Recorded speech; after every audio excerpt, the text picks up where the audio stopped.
the day when the red team realizes that there is no red team without me.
Your carelessness will be your downfall.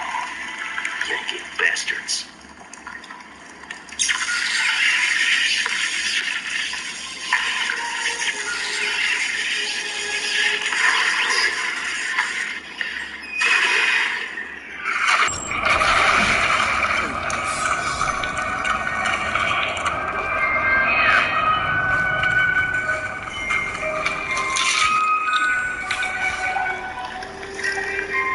Everyone, I've got new information. It's sort of peculiar, and I don't know what's happening. To be precise, medic and spy behind the enemy lines, they're both dead.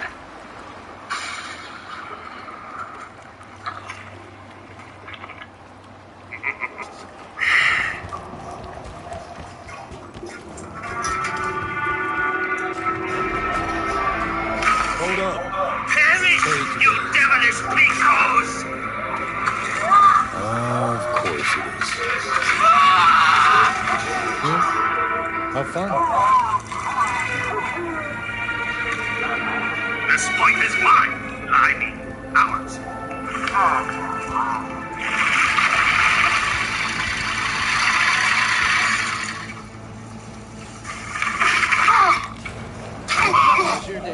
Well. Sun Tzu said, from each according to his ability, to each according to his needs. Sounds stupid, but I'm not the one to question the man who invented America.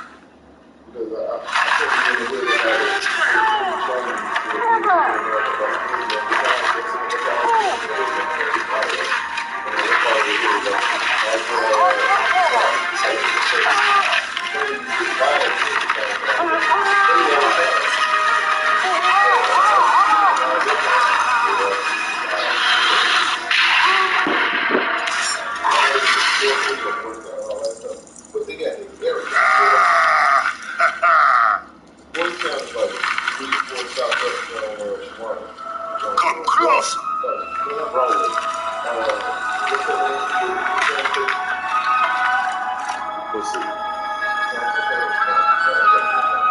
It's Harry's favorite. Belmont. Actually, this is 410. No. We're not outskirts, we're in Georgia.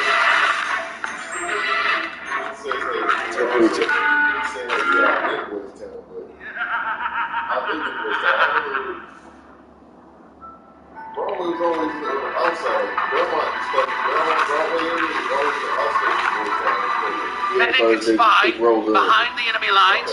They're both dead.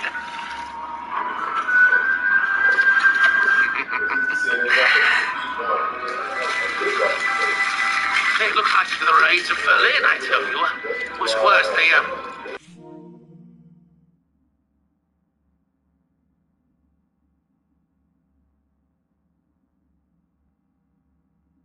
Here comes the part visit. Who's gonna heal me? Exactly. Or into a raccoon. It shall be our medic. The only difference is he won't run off to Argentina when things get dirty. I'm sick of this joke. Can't they come up with something new? At least they don't make fun of you for showing up to a battle with only a white flag. That one is a bit creative. It is not. So that's settled then. Tomorrow morning we shall push the blue team back to their base without the useless bastards. So they want to persist in their delusions, huh? All right.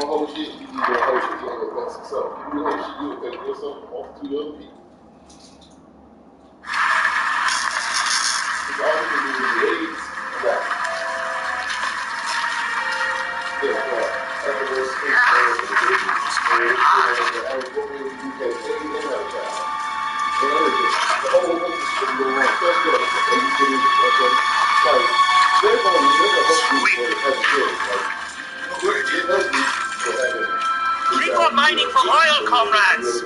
Red and blue are no longer your oppressors. The dark blue shall defeat the imperialists. Always be superior. As usual, boys, we will claim the third point really easily and then celebrate.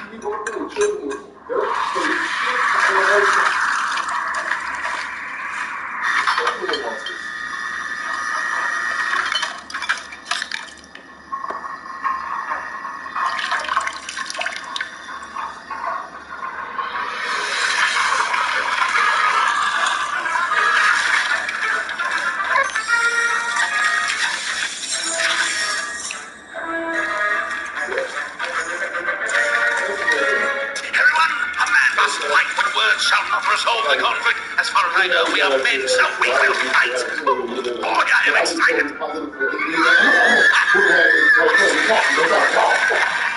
We have guns to shoot the red team.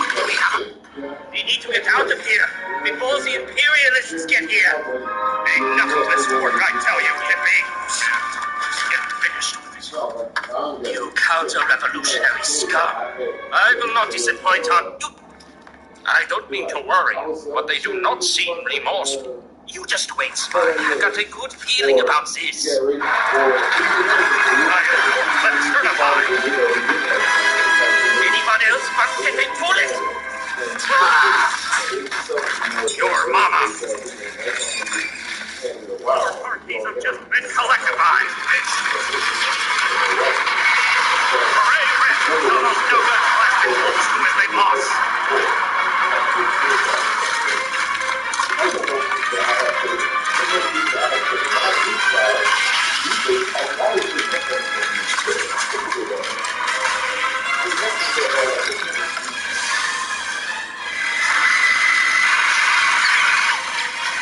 Late to the party, huh? Move, Eddie,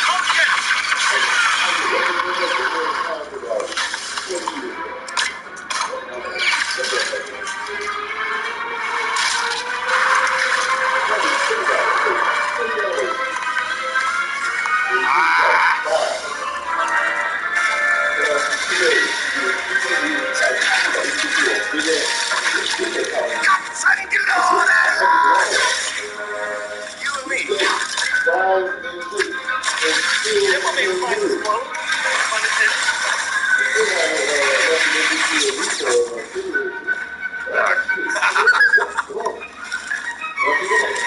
Now we're talking, boys.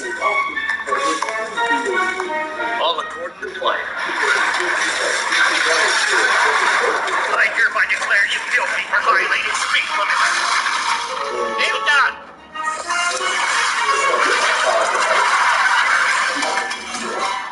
A bomb.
Excuse me, who are you?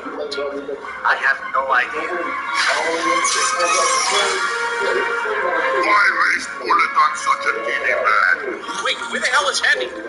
Wait here, I got this, boys.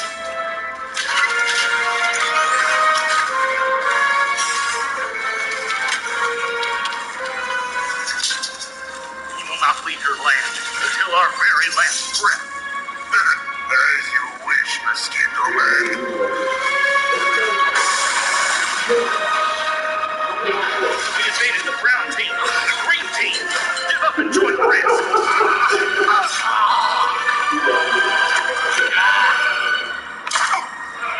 My baby boy!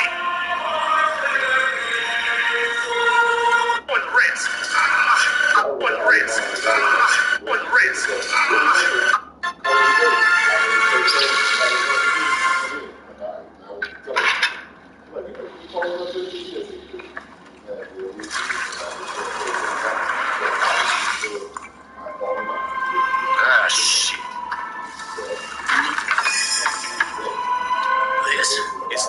point we've ever captured. Our plan succeeded. But at what cost?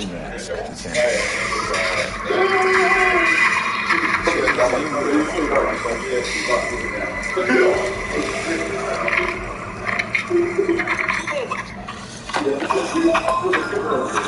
Take a swing of this, big man.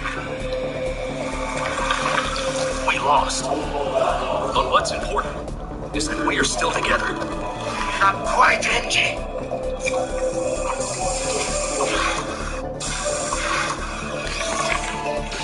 I think it's time to return.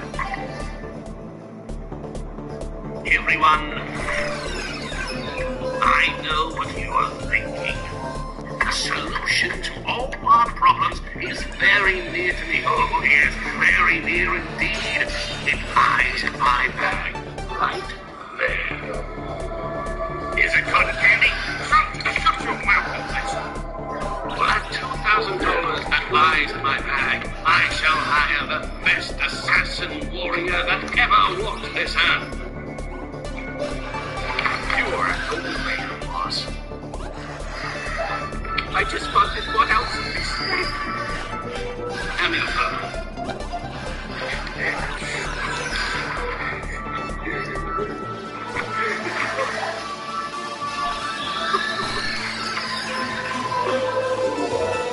Left us alone. Are you still in business? Now we shall wait.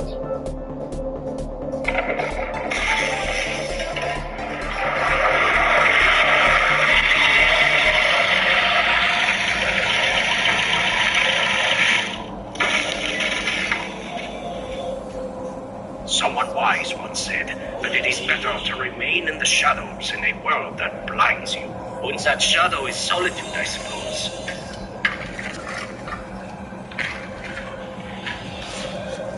Well, that's that. Come join me, friends, in momentary delight as I throw office and this car. This car? Hold on, Spy. That car is the devil. Keep your supper, quickly. Word on a King Tau AV has crashed outside of Night City. The aircraft's thrusters were deactivated by 7 and followed by damaged parts in Santo Domingo. The emergency landing attempt was unsuccessful.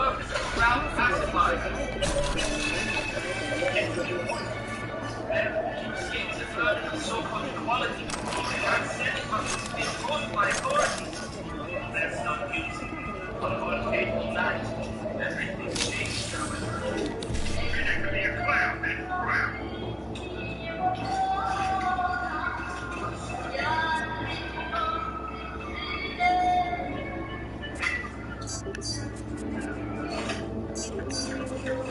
This is an awkward moment when you have been charged for importing foreign currency as produce.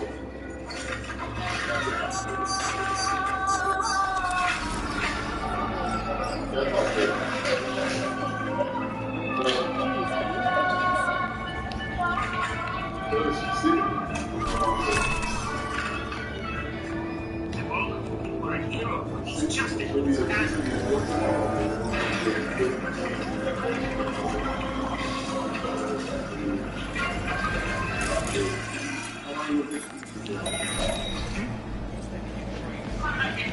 you stop following me?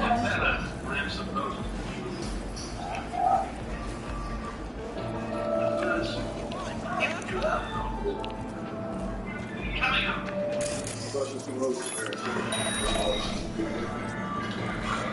You're starting to piss me off. Can you stop following me?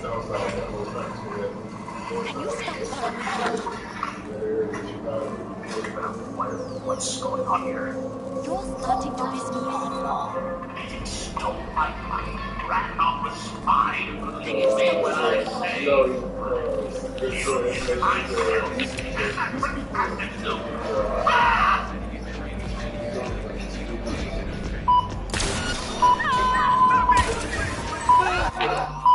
Everybody's getting on the first.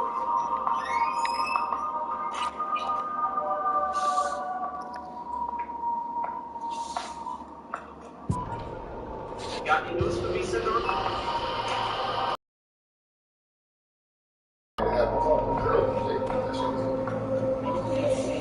Got any news for me, Cinderella?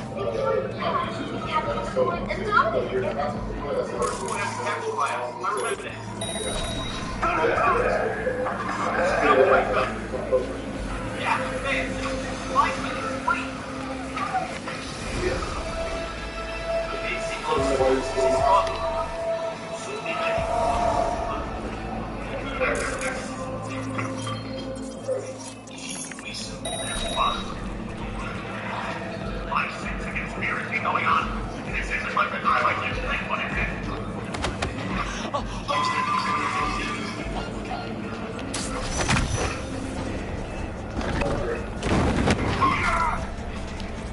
That was the only way to get to him.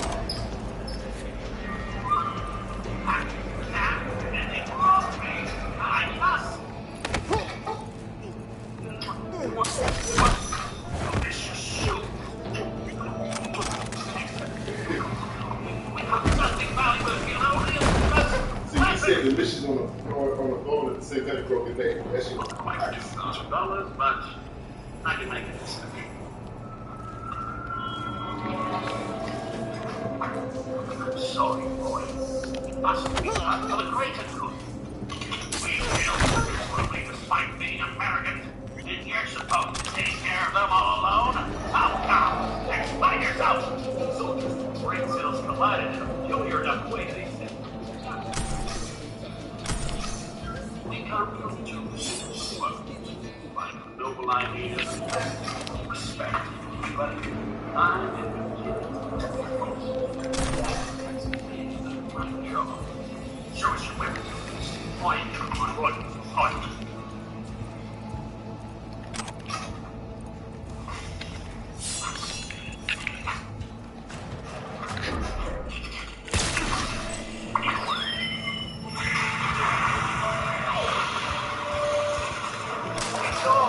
What access to newer technology?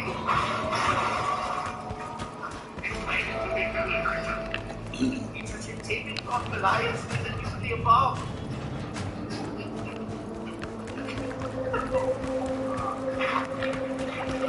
Gentlemen, everyone, listen. Spy, W. The rest is really part of their sleep. And you need part of their sleep. Not public.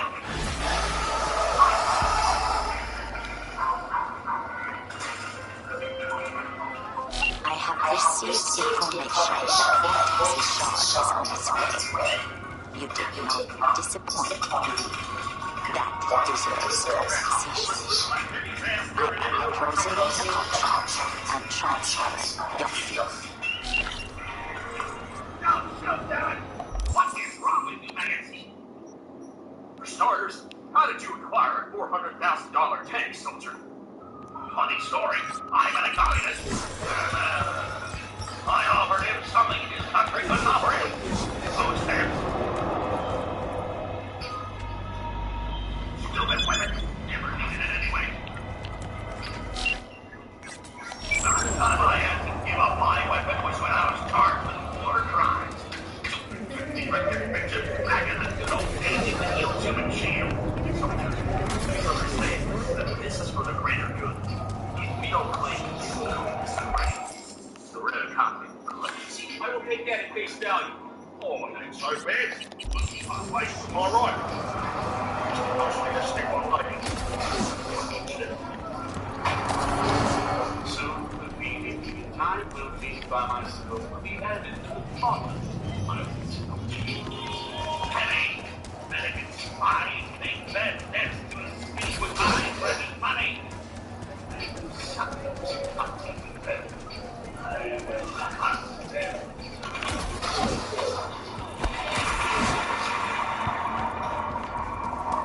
What's one thing?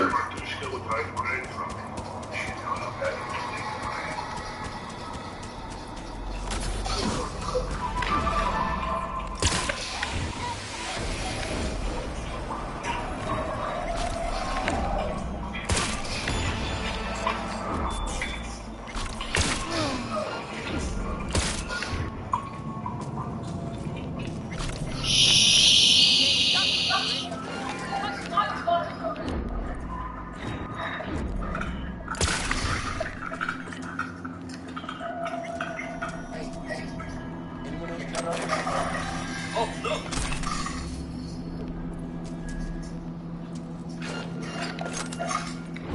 So I was saying, talk is vastly underrated. Critics came out before my nuts. Itchy. You're too far from the respawn point to get your life back. State your business or die.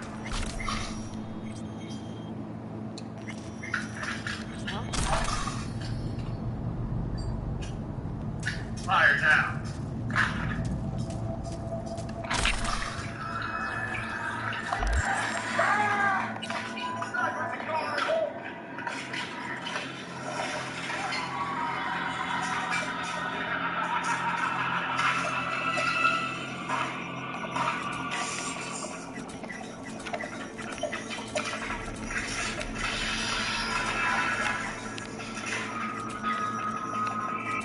Soldier, shoot the damn tank! I don't know how. There's no manual in here. Just copy the Linux Escape Revolution.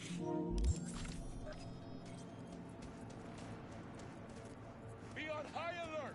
He's here, somewhere! It was in a simulation.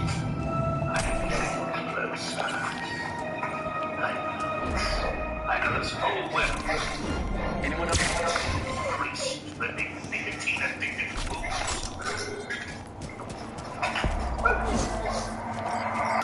I crashed under my curb and then it took me to a respawn here. Aren't you supposed to be getting all this?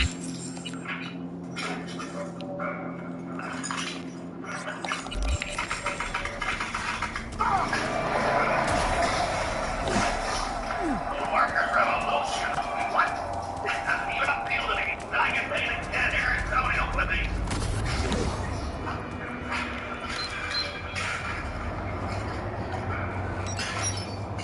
You want a rocket jump? I'll give you a damn rocket jump. Straight to the tank.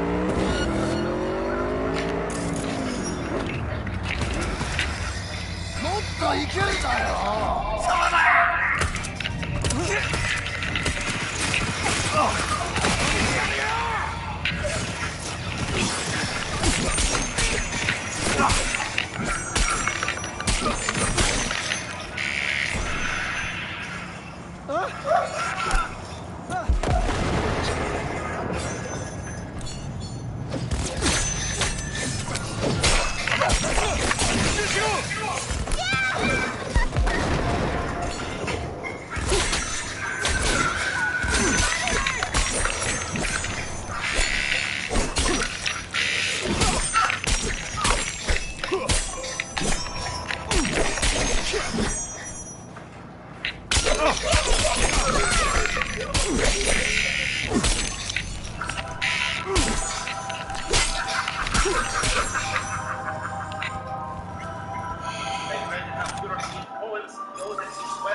！I want some. Let's put on the show for our Russian. Yeah. Run to a ranker. It's all taken care of. Sure.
Just like that. That is so good.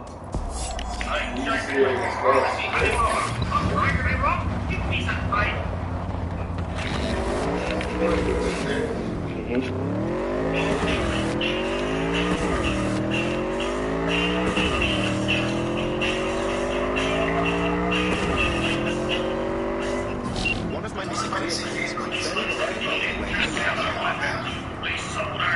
Thanks. Try to find it.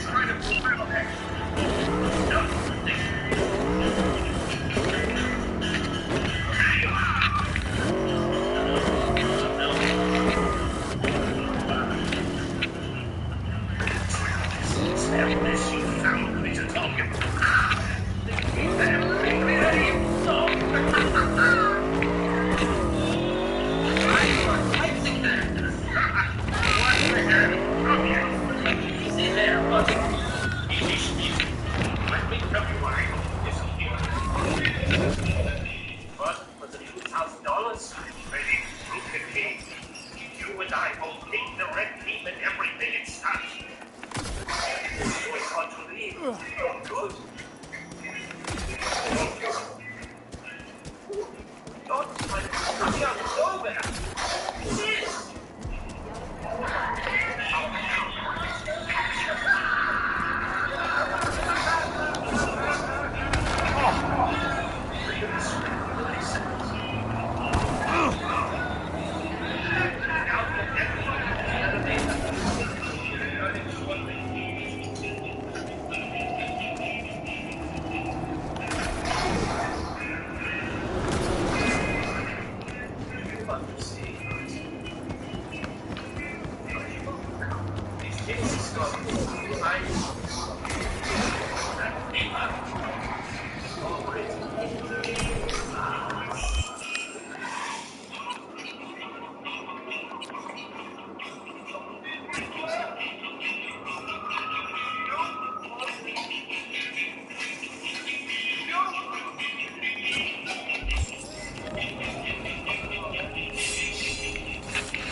Hey, bro. Remember I told you about this John Wick character? Get ready to listen to it. This guy. This stupid staff. Wakako sent me. Ah, so you are my knight in shining armor. My name is Sergei. V. Call me S then. I have little present for Tiger Claws sitting in garage. Okay, here it is. Don't seem so nervous for a man in your situation. But you see, I'm in home stretch now. One base away from freedom. How are you so sure the Tiger Claws will accept your present? Trust me, I know. We Russians have very refined intuition about such things. And you are just delivery boy. How'd you piss off the Tiger Claws? It was just a friendly misunderstanding. Sure. This man, he look normal, beard, brown shoes, nothing, you know, breathtaking. And they also have a little dog, Gospodin. What kind of hitman goes around with a dog? This misunderstanding involved you shooting him? It was worse. Much worse. I say too much already. All right, then fling me the John Wick. coordinates. There's a John Wick in this universe. And I opened door to garage. It's open from inside. Reason why he needs a Tiger Claw help Presence the to car. protect him from John Wick It's a bit more than ordinary car, but in a nutshell, in Cyberpunk. just drive it there and they take care of the rest. Don't mess this up, huh? I count on you.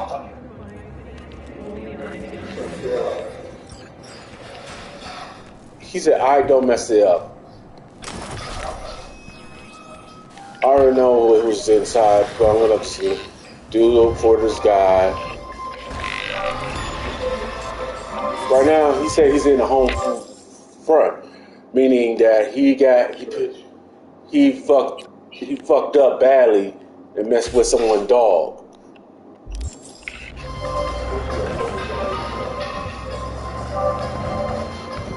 There is a John Wick in this universe.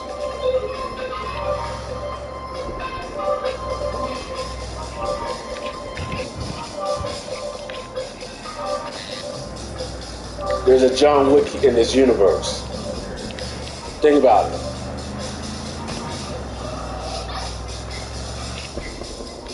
Let's see. Hold up. Let me show you. I need some loud music. Much better.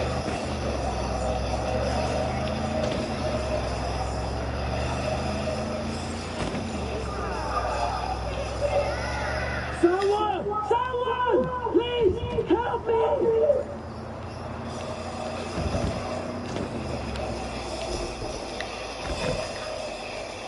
Let me out!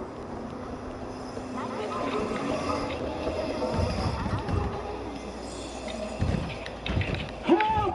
Is anyone out there?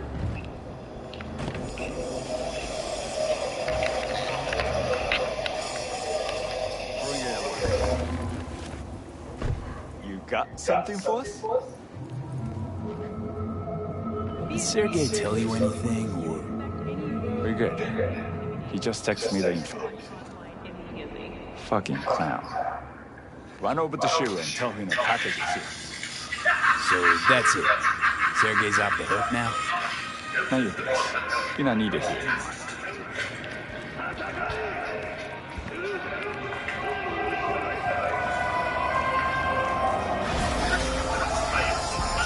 I see you do not ask unnecessary questions, easy.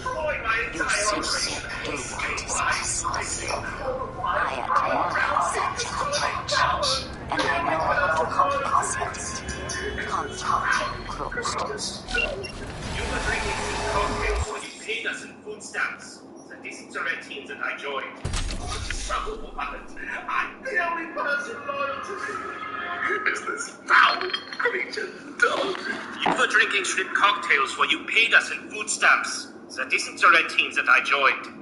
So what? I am a capitalist. I provide the services. Without me, this stinking country would be controlled by a band of smelly hippies.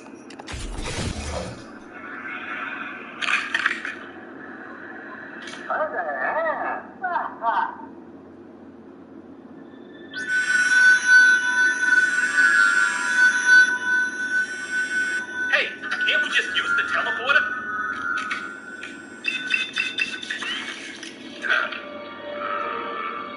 path ain't safe, fellas. I'll fix the elevator any second now.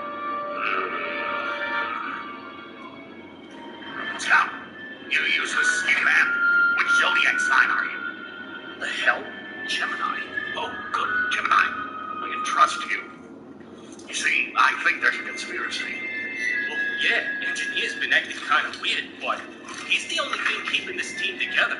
No, it's something else. Like a Bigfoot or an alien Bigfoot. Shut up. We'll stick together.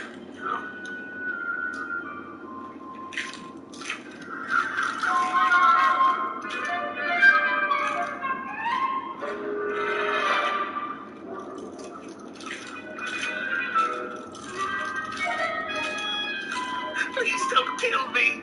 We can strike a deal. Did he say dig your graves or I like names? Does he look like a person of heterosexual orientation to you? Jesus, help us, God. I will finally read the New Testament. What are you waiting for, Red Team? This territory's dangerous. Come here.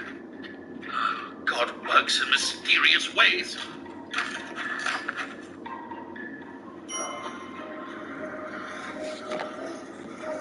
Now I got my blade finisher. You only conscious being. I'm a Tunis. Before we move on, I want to tell you about something. This is a book from the 19th century. I carry it around everywhere I go. I'm interested. I know. So the first chapter goes like this. Zarathustra, after living in a cave for 20 years, learning about virtues, decides to make his peace. He has been dead. This is a...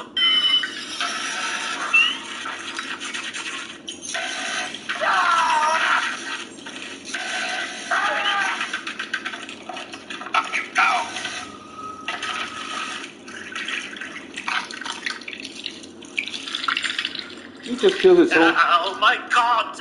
Addicting the boss to bulk was such a brilliant part of this whole plan. Oh, I've been pretty useful in all this. You've got to give me that.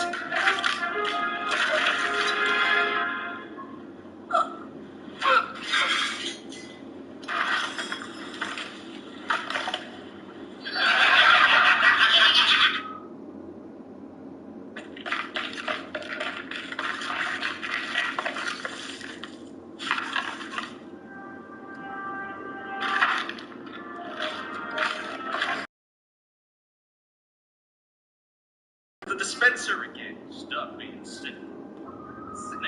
Yo, look at this data soldier. You took our weapons away. We'll fight with sticks, like 13th century Bushmen. I didn't like that stick anyways. You know what, partner? As cynical as I may be, the red team represents much more than you think.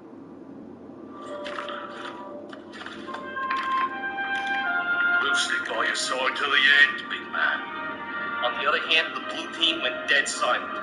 I suppose the 10th class is doing our work. So, come before the mind. Find the red piece one crystal there. Cherish the sun, Thunder Kings. How do you know this? We've got our ways to find out the truth.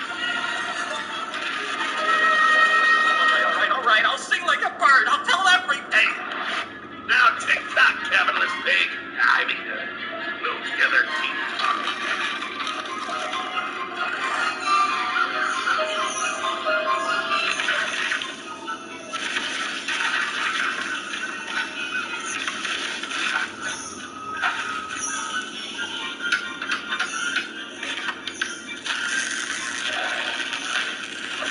You know what's the best part of all of this? We'll bring about world peace after the red team is gone.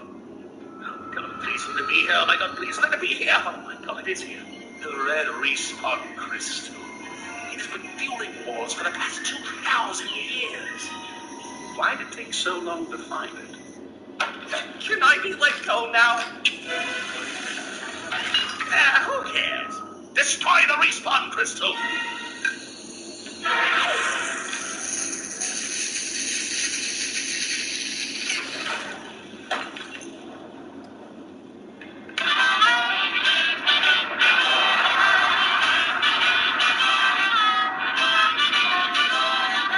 What's so Everything began by... Hey, Fruits, is that what you choose to concern yourself with? Whoa, what's with the hostility?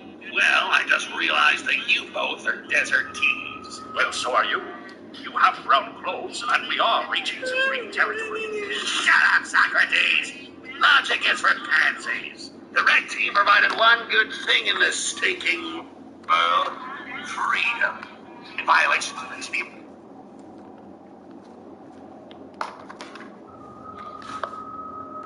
How the heck is... I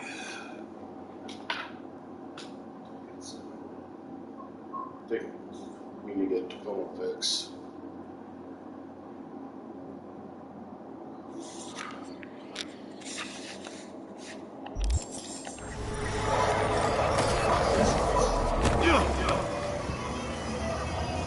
Damn, missed it.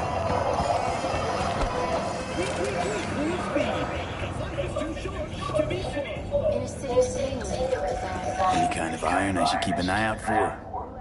The Sword 22. Somebody offload an entire shipment onto black market. Dangerous tech. One bullet and you're dead. Let's see what you got. New buyer? Welcome. Welcome.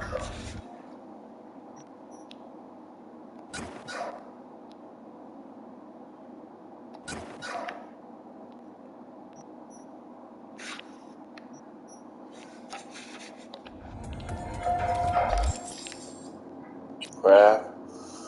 Let's see.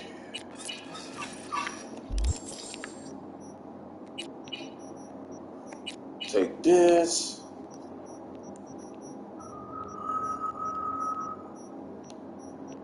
Where's the wine craft? Oh, right here. Let's see. Oh. Yeah, let's see.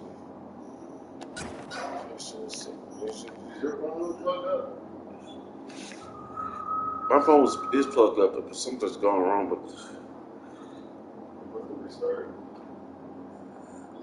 I think gotta get it fixed. Already? The screen crack, remember?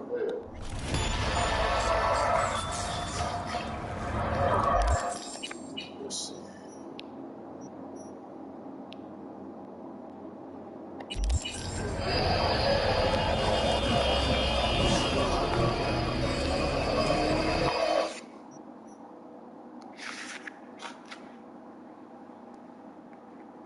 Ooh, man.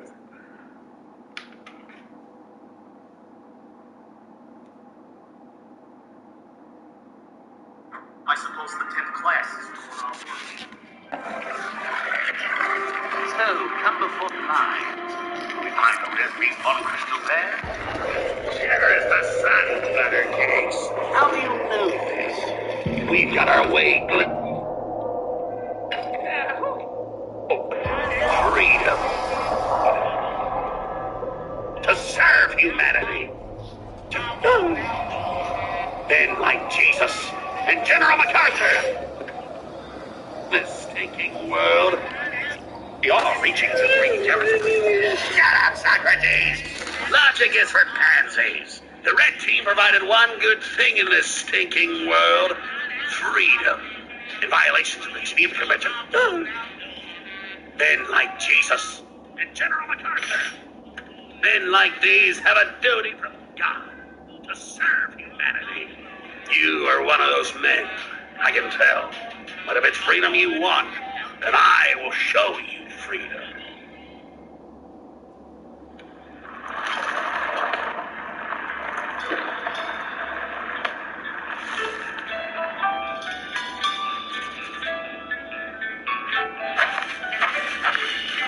I'll be keeping an eye on you too.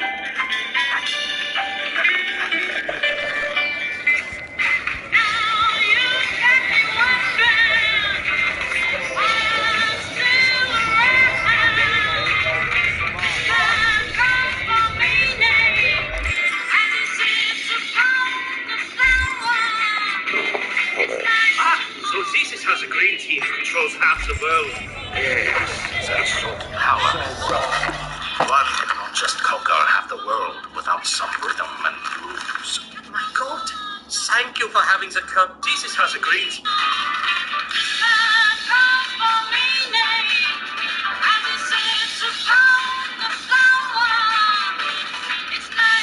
So Jesus has agreed he controls half the world. Yes, that sort of power. Well, one cannot just conquer half the world without some rhythm and grooves. My God, thank you for having the courage to take us here. All right. Easy there, buddy. Come here. Run alone, energy. Huh? I can give you something to spice things up a bit. Nothing will do for now, unless you want to seek out them. So, as I was saying, you need to reject material goods, man. Take a page out of this guy's book and hand me back the $2,000. Get your hands off my suit. The money may come in handy later. Hey, so the three of you, how did you end up here? We kind of spontaneously became army desertees. Anyway, so this party kind of died down. Not many things to do. That's indeed true. Would you like to come to my place? Aye, spy! I know. You need $2,000 back. That's okay. I'm completely financially stable.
Fight for the red team.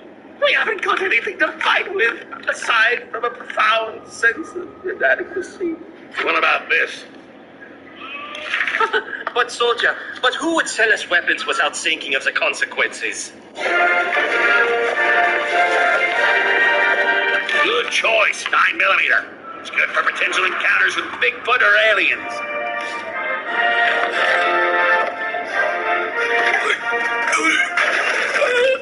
I'll buy all of this. You got a permit?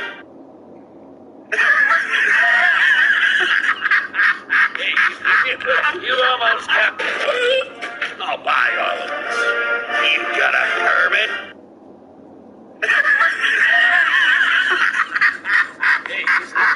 You almost got me. Hey, spy. We are back to basics.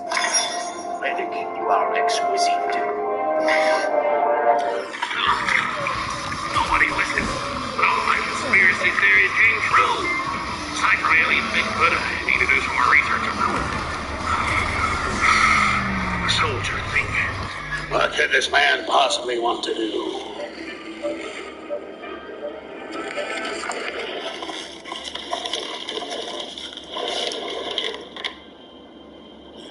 Zarathustra.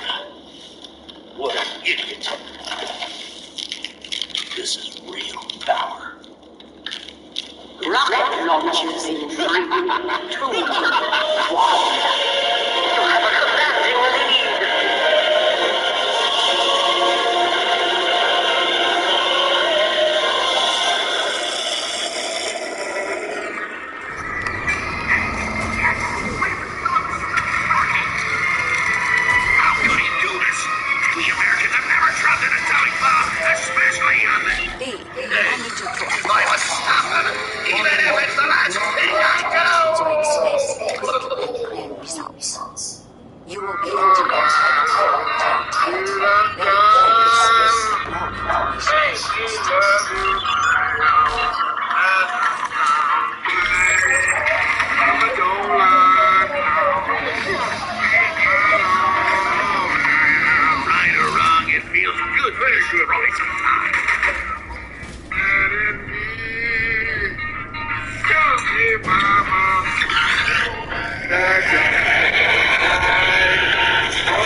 For the love of... couldn't I have been stuck at some model's job? Or I don't know, a fucking landscape architect? What is it now, Johnny? Being dragged through roach-infested flop houses again. CPR failed me. What other ways can I heal people? What was that code?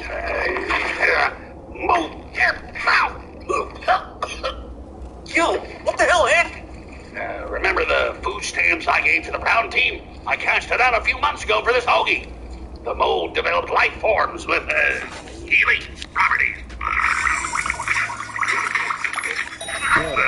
More importantly, engineer went full Wasn't Oppenheimer. slumming it and squats like your whole thing? Sure, when I was skilled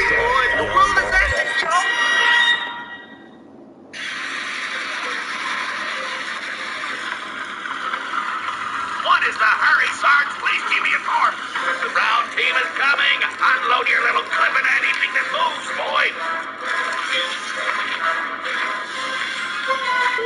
You shouldn't get closer to the Brown team.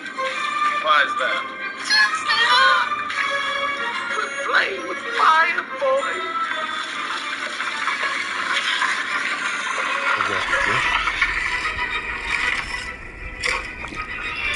Storm was a tree, or is it? It's a setup! Oh, I hear it all. I just don't know why I should care.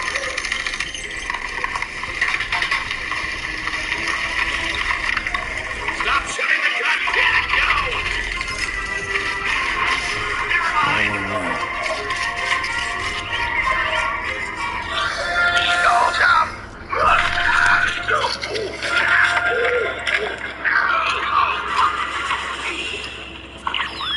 Let's make an example out of him. Let's show them we mean business.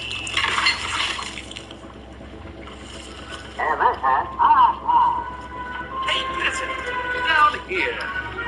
Bring us to your chief barbarian. I smell soap on you. That's bourgeois. Please don't. I'm wearing a suit, but I am not a capitalist. I just went to a funeral. Well, you've got another one to attend to.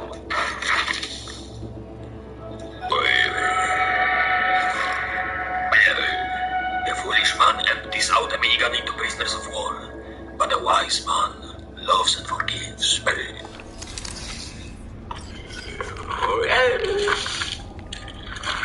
You pose no danger, dirty old man. Run along and tell the red team we're coming for him. Long time no see, Victor. You are forgiven. Welcome back to the Union. All that to me. How can we establish a partnership when we stand for completely different values? We in the Union look beyond such things.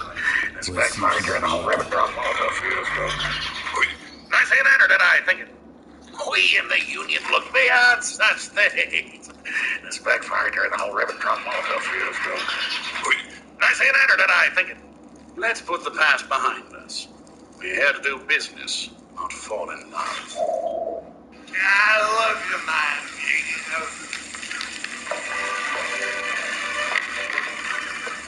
All right. Modern talk at the band than I'd imagine. I guess so. How about going roller skating next Friday night? Medic! The doctor, you are up. You again, Lord Ass. It is the Sawbones!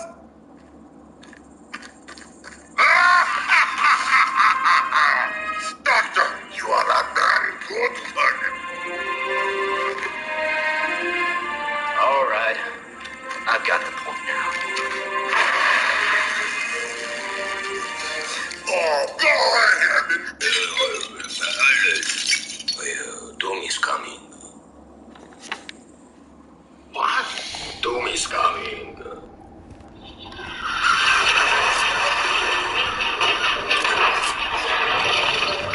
But with these weapons, it ain't.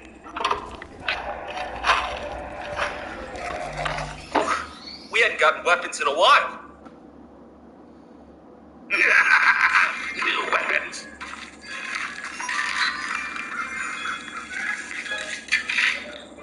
Test your weapons, I command you!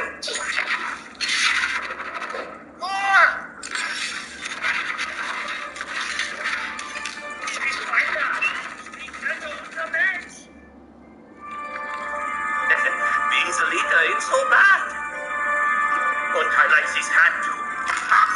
We are losing the plot, Sir House of Midas. All right, Socrates. Give me your wisdom. The point is, you cannot achieve everything with weapons. What? Is that why my divorce proceedings went so horribly? To become a capitalist, I had to realize that you need to use our What I'm saying is the final battle cannot just be 9 mercenaries shooting guns. It's been done before. We need to get some fresh new characters on our team. And to do that, we need to do some networking. This is where I built the red team using only a telephone. It hasn't been a little soul here for the past 10 years. What? What about the cockroaches? DJ, set everything up. Give me that, because I'm the leader of this operation.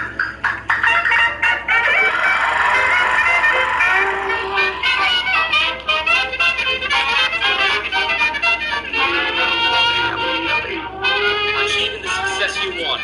An exotic vacation and your big-legged mom. No, that's irrelevant. It's a matter of understanding networking. Throw away your classical understanding of economics. Networking has 3 steps. Take a stimulant of your choice. Choose a person to scam or other influence and dial them. And forget about all notions of morality. Big. Lie to your business partner about prospects of success. It will all have any dirty tricks to get success.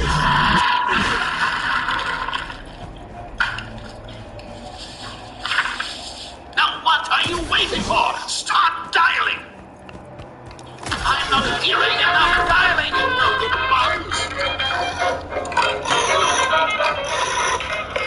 Yo, Scout's on the line, fool. You want to talk business? We've got a brown team to defeat. I won't let you leave this room until you get goddamn incapable of doing business. Hey, ego dad. Being so caught up in business, forgot about that adventures. The foolish man speaks from his headphone, but the wise man speaks from his heart. You speak from your heart.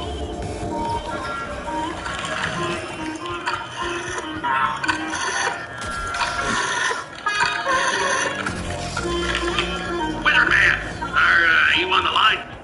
No! Listen, you wizard ghost. I'm sorry for stealing your barbed wire. I had to run some experiments. Yeah. Is he having a stroke? No, that's due to him drinking lead water. Will you forgive me and help us defeat the brown team?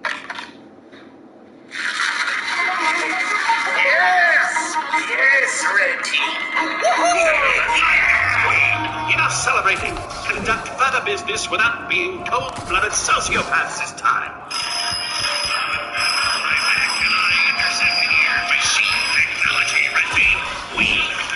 Our technology improved since our last attempt to go to the moon. But more importantly, we destroyed the red respawn crystal. Not where the sun sets or face us like men. No, this cannot be the end. You there, devil man, bomb someone. Kill them. Moral of the story is, we shall fight for what's ours. Thank you, Tiny Heavy. Let's go waste the brown team. Woo! Who saw that coming?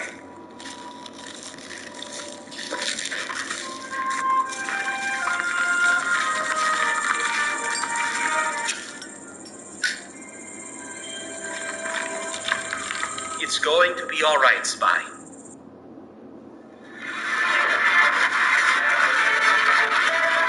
Eastern Station is under attack.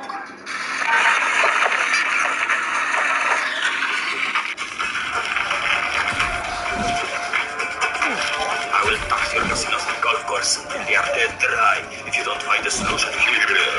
I sent a patrol car to the first control point.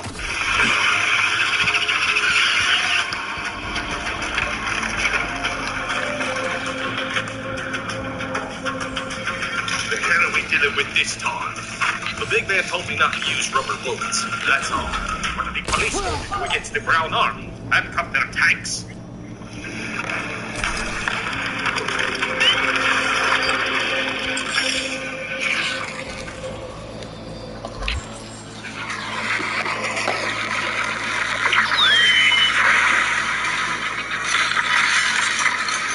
We completely forgot about the most important thing, the voters.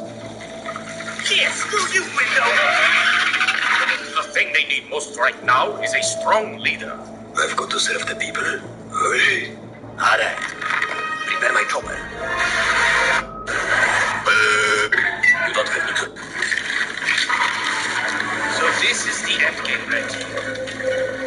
You three, listen up. Enter the town hall. Trap the place up. But set up a nest upstairs and stay vigilant. But you old-timers, you will deal with the tanks. Set up a barricade to hold off the ground troops. And you, protect the city square. That's the biggest intersection. And you, let's go where no one can hear us. I think I know what you're going to say. Medic, the respawn crystal is gone. If you get yourself killed, that's it. Unless you believe in the afterlife. Afterlife is just your pineal gland squirting out melatonin. But that's besides the point. You are so inconsistent. Inconsistent? Sometimes you're overfloating with ego, and now you are Mr. Selfless Leader. Listen to me. I'm sure you haven't forgotten about this. Take the gun and going full little hippie again. Don't you dare activate those dead ringers.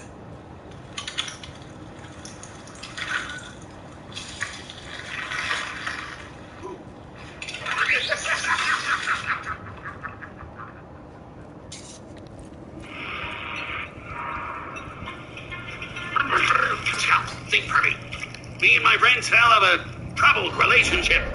Engineer controls everything with his PDA. We get it and we stop the bomb.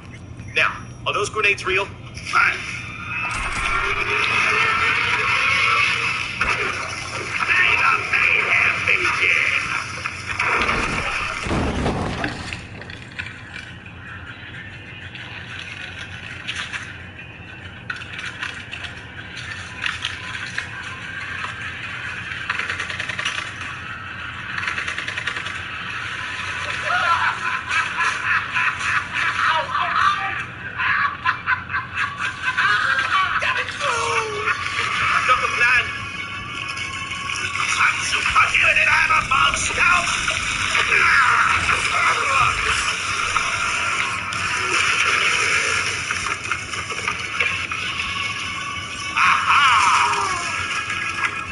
Reminds me of this one dive in a royal. This traps can bring it down.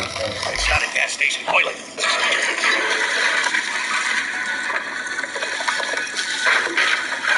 Where do I get a ride?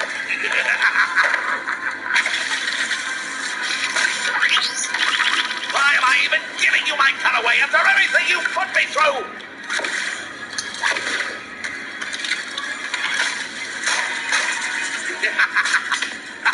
Nice try, boy. What do I do? Save one American hippie or save the world? Well, you never abandon an American.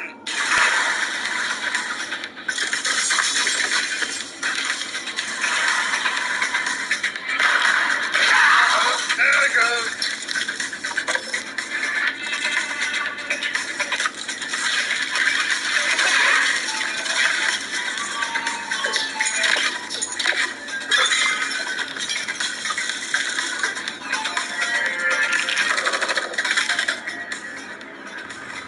You could have never replaced me.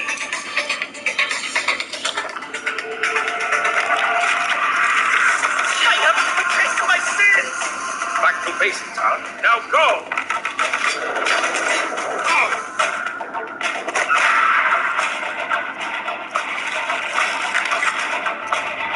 Throw the Second Amendment. Fight like a man.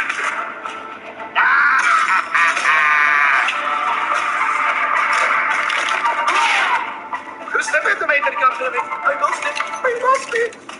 I love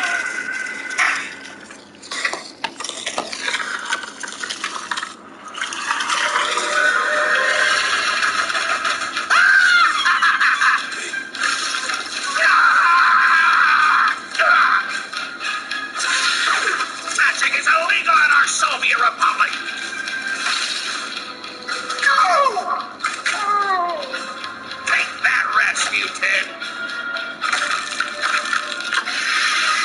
Cool. I'll take care of the smelly hippie. You take care of the tank.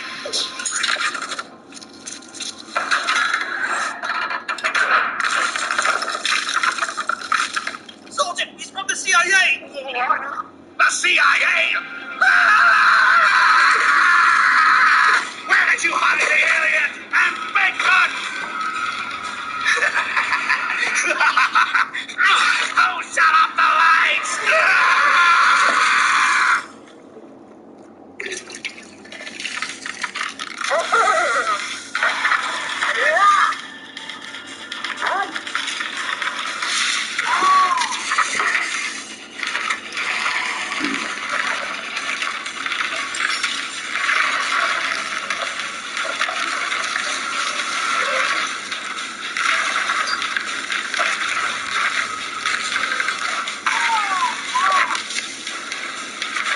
Let me help you reach Nirvana, little bastard! This party's over, folks. Come with me.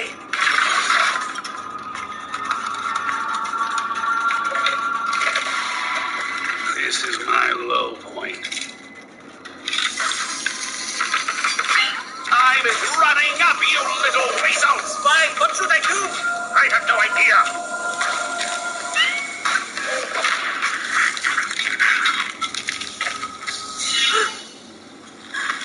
We did it, my friend.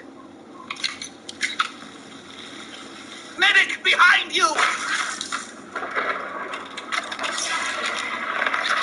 No! I was going to sell their livers and skin tissue! You ruined everything!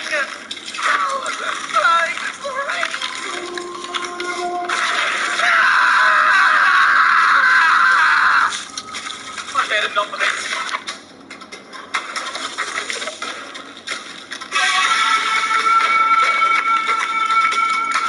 I can see it. All my past trauma. If only I had... Sleep with that bitch's maggot! Soldier, my part. Swim for the PDA and disable the bomb. I've got a better idea. I'll disable it with my classic.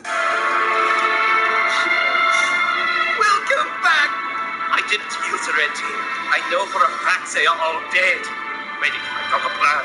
George Washington, I failed you. Say goodbye to your thinking capitalist head. Eddie, you were like a father to me. I've done all I could, folks.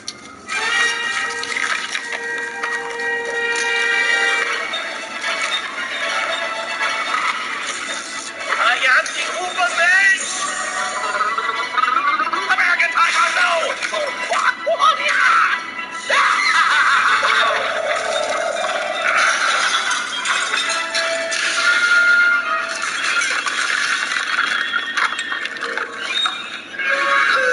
I'll never prove that Bigfoot exists! David, is that a falling star?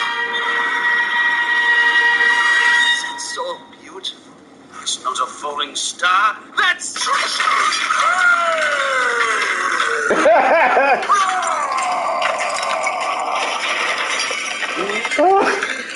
That's funny. Hey, bro, listen, look. Take your headphones off to hear this. No, listen what they say. Take your headphones so you hear this. It's not a falling star. That's... He's the only guy. Come out. Bugs out. He's like the, oh yeah.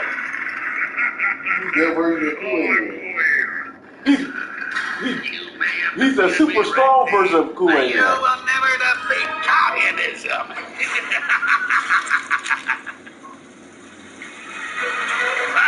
What do you mean that the blue soldier sold us fake food stamps? This will destroy our centrally planned economy. We're alive! Soldier, this is the president. Our CIA experiment Bigfoot escaped. We need your help.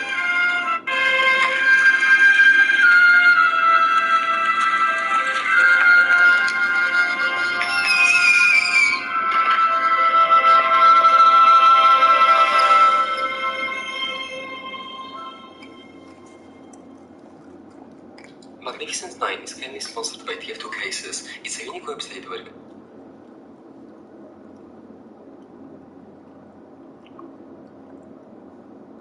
Shots in hell! That was the only thing funny, Kimmy. You know, that was really funny. When they say, oh, that's a beautiful star. That ain't no star. That's shots in hell! How the hell he know where a missile will come?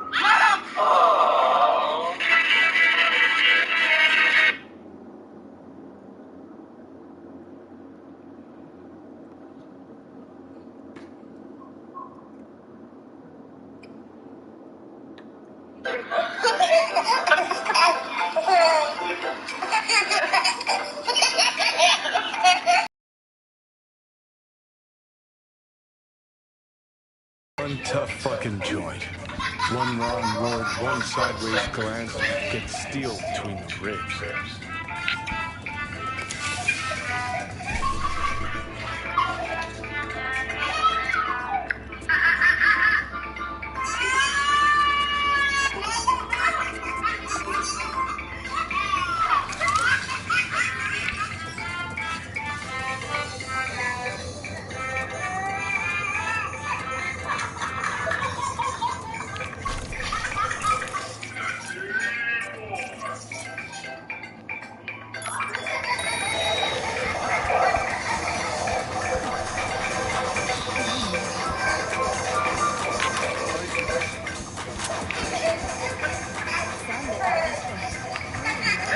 Shit, I need a level 10. I need 10 technicians again.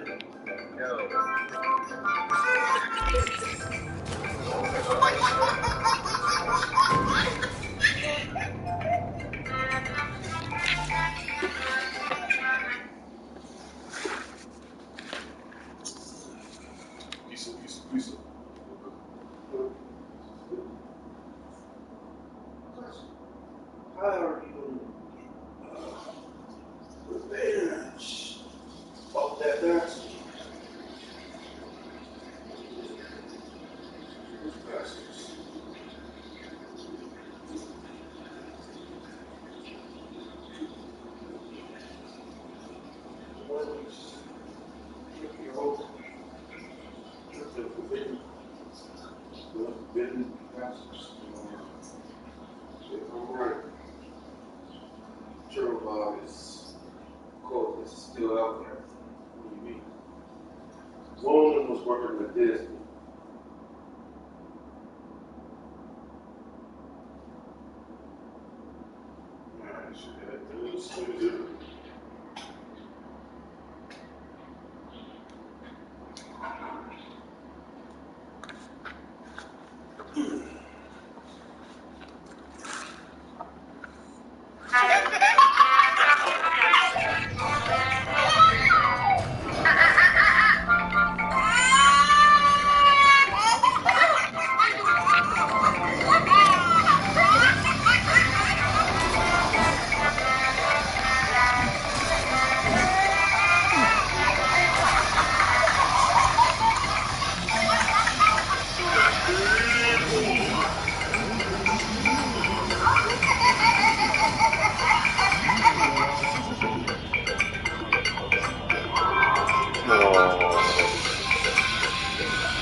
Oh, good. I was her out.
New Spy Revolver Reload will also toggle the developer console.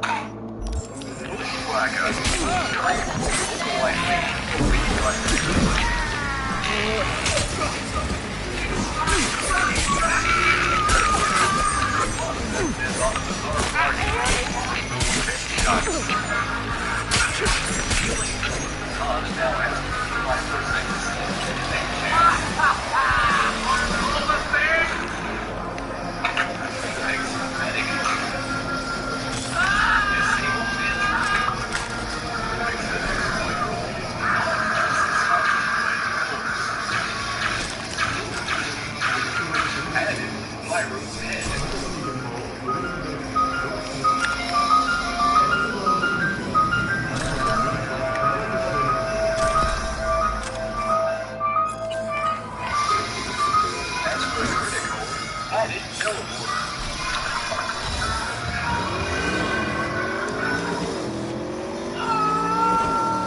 has been shooting in 7 seconds.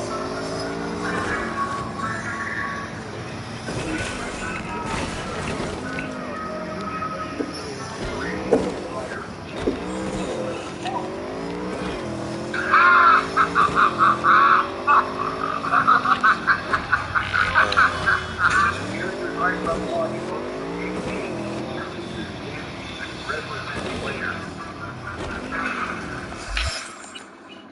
What?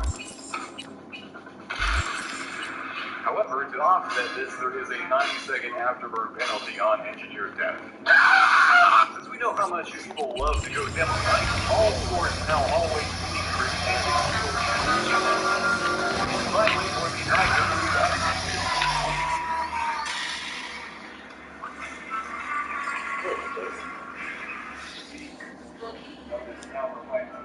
instead of 100% bicycle. The Tommy Slot now crit scout. The always mini crits and changed increases.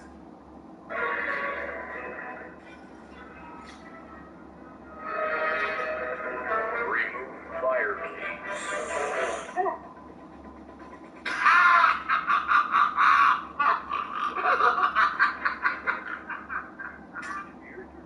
Login mode, so we've changed increases damage to represent players. What? However, to offset this, there is a 90-second afterburn penalty on engineer death. Since we know how much you people love to go demo night, all swords now always mini crits and explosion. And finally, for the tiger, we've added Smith's Miss 115.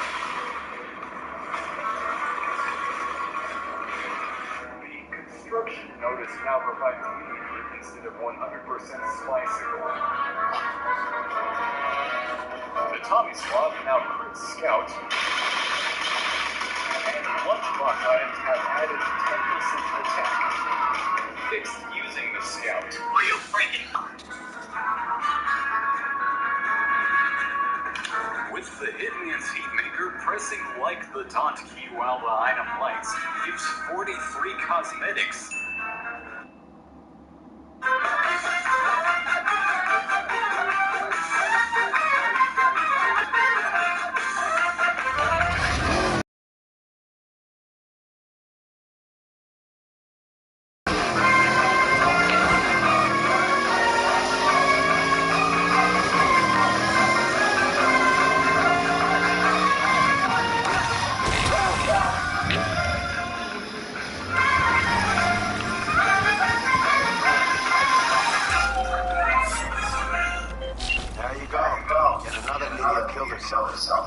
Scream sheets and shit has it more than stress, but her folks are calling it all play.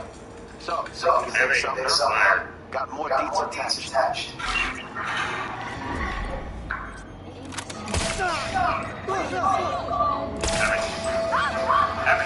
Emmy, wake up!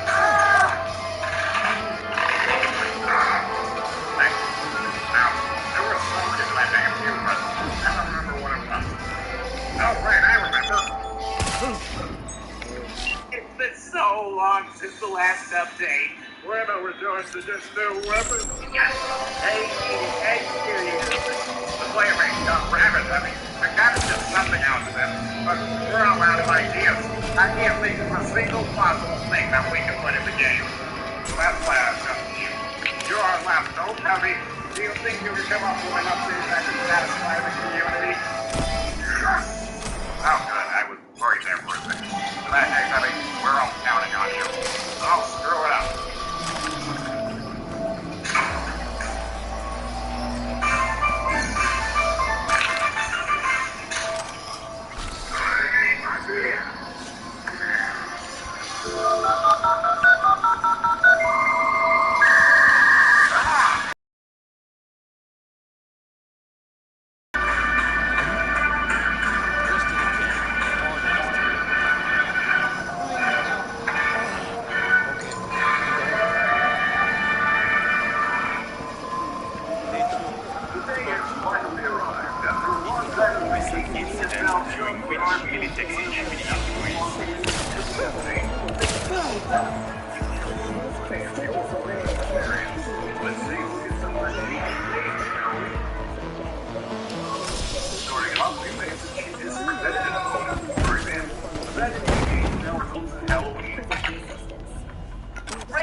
For example, abandoning a game now results in Halloween. Rage quit. We've also faced an issue where a scout could run. No. And as for casual mode, matches can now start. The match will add additional spies. Fix the two most common forms of frame rate, which is now reduced by killed players. What the fuck? That's not. That's.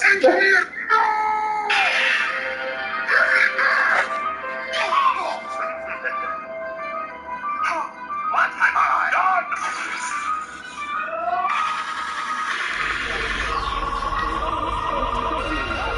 Let's take a look at the other general features of the game. How people are going to play.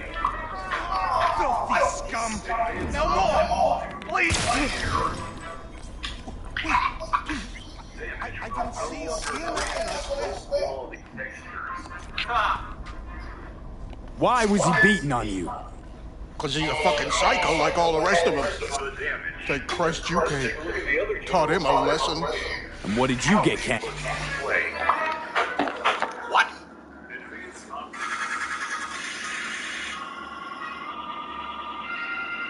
Let's take a look at the other general changes to the game.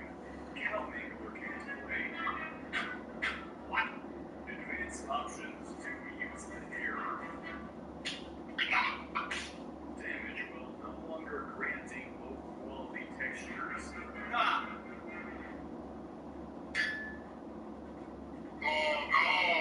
Added the damage. Fixed the spine. Aiming players will no longer output damage.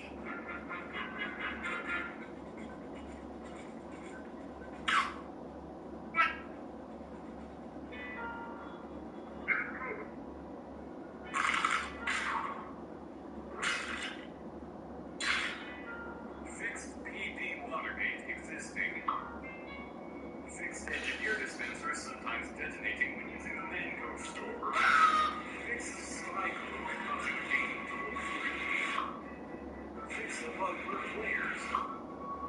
Fixed getting a screen. Flammable maps. Updated someone. Weapon view models removed.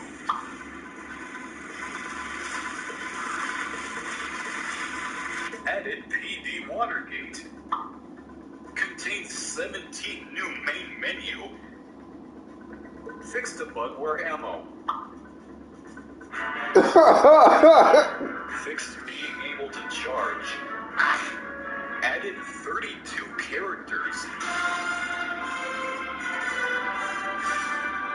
That just. 5 new spies. What the fuck? Oh, and also the cozy camper no longer detonate. The spy is burned while undisguised in hell. What was that? Removed the spy from liberty. What then? The spy no longer builds slightly. Run purely with a revolver. New spy revolver reload will also toggle the developer console. Bushwhacker increased the localization speed by 60%.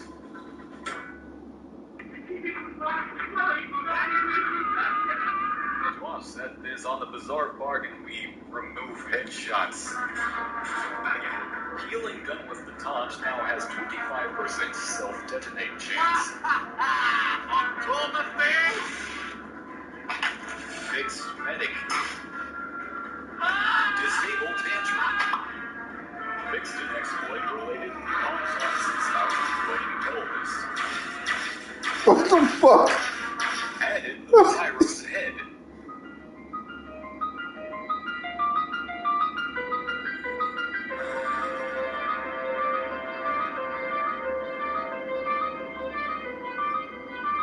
As for the critical, added teleporters. What the fuck? Scout eviction in 7 seconds.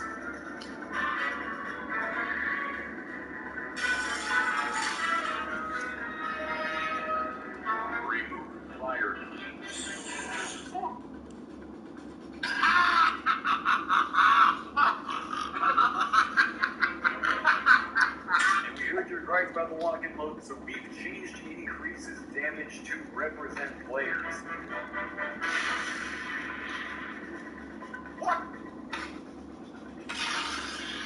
However, to offset this, there is a 9-second afterburn penalty on engineered death. Because we know how much people love to go Devil Knight, all swords now always need crits and explosion. And finally, for the Tiger, we've added Smith's 2015.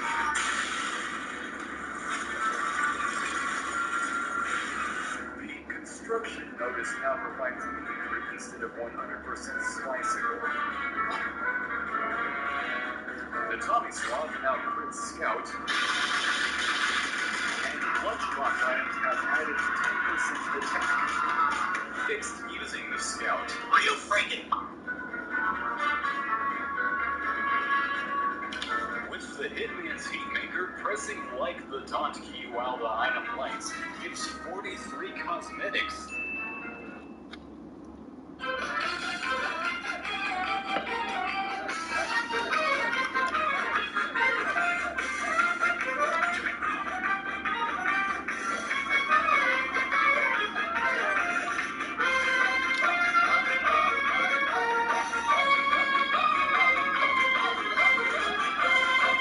Heavy, you're fired.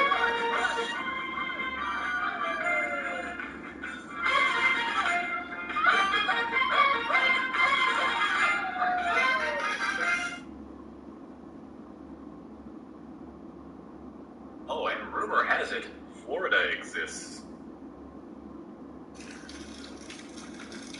Heavy, you're fired.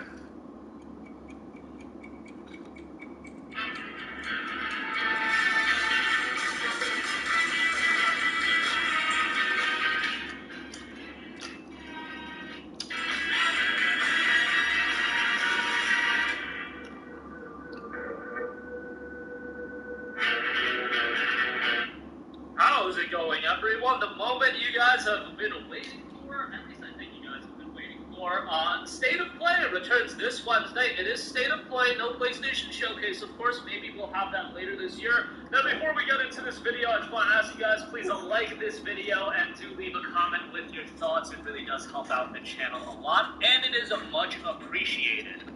As officially announced on the PlayStation blog from Herman Holst, head of PlayStation Studios. Hi everyone, 2024 has just begun, and it's time for our very first State of Play. The broadcast will be over 40 minutes long and feature guest appearances from some of the most talented minds in gaming.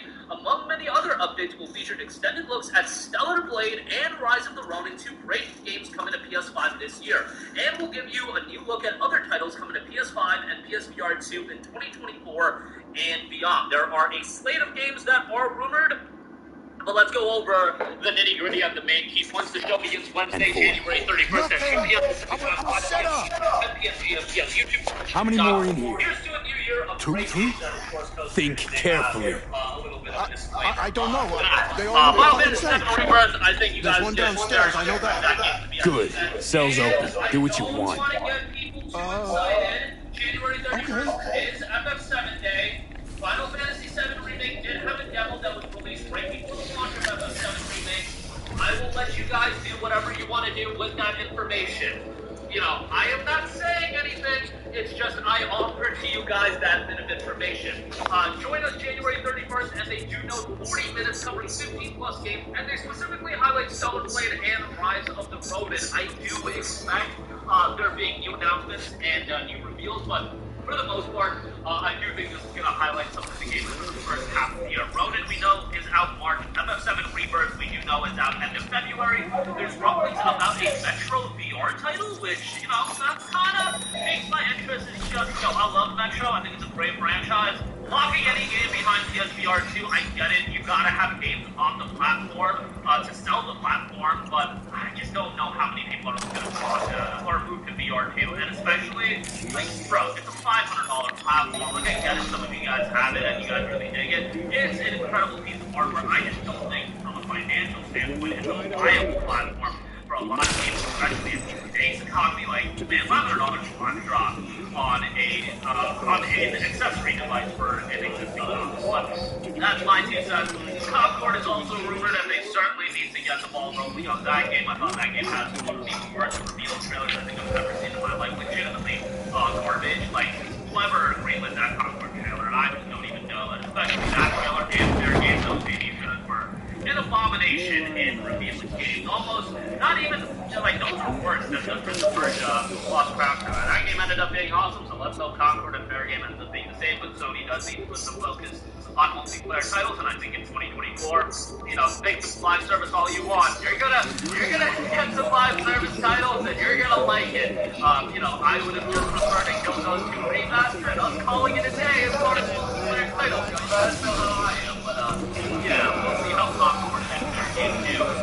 We're playing that game will be hitting 2024. Sometimes I'm a little bit skeptical, especially when these games come from these studios. I'm looking at games like Lost School aside, and these games that are in development for so long, and I hope Cellarblade does not get pushed. Given that they're highlighting the games and they're building the state of play as this being one of the highlighted games, that does make me a little bit more confident. Now, keep in mind, back in early 2023, the state of play that in its entirety was built around Suicide Squad, and that game ultimately got delayed for 8 months. So, take it for what it is.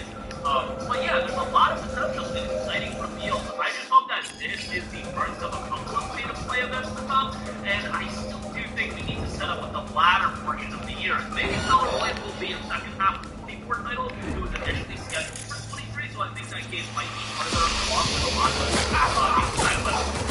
that can be one of those other games you can build around. And over this Silent Hill 2, look, I'm critical of Sony first party, but when it comes to third party partners, man, they're gonna have a pretty good year. If Silent Hill 2 is gonna be this year, if I'm throwing it, we know this year. I'm gonna have Reavers. I'm not a fan of this 3-month time publicity nonsense, but if you want to count that in for the third party standpoint, that's something that the game. I mean, that's probably my most anticipated game of this year. And I know I'm talking about brand anyway, but 7 Reavers is on another level, and you guys know me, how they have been shifting the story. Totally on board for that, because either we get something really compelling, or we get a train wreck. And either way, it's going to be super entertaining. And like I said, I'm not a rise to the run. I'm being on it all the same thing. Dragon Punk do not game of remarkable. Really excited for that in that setting and that time period. I'm just a sucker for those games. So like that's obviously going to be quite a money. And it's good. And we're off like 15 some games. I don't know if like I'm trying to prevent the West or PC. I think it would be very big complaint if they highlight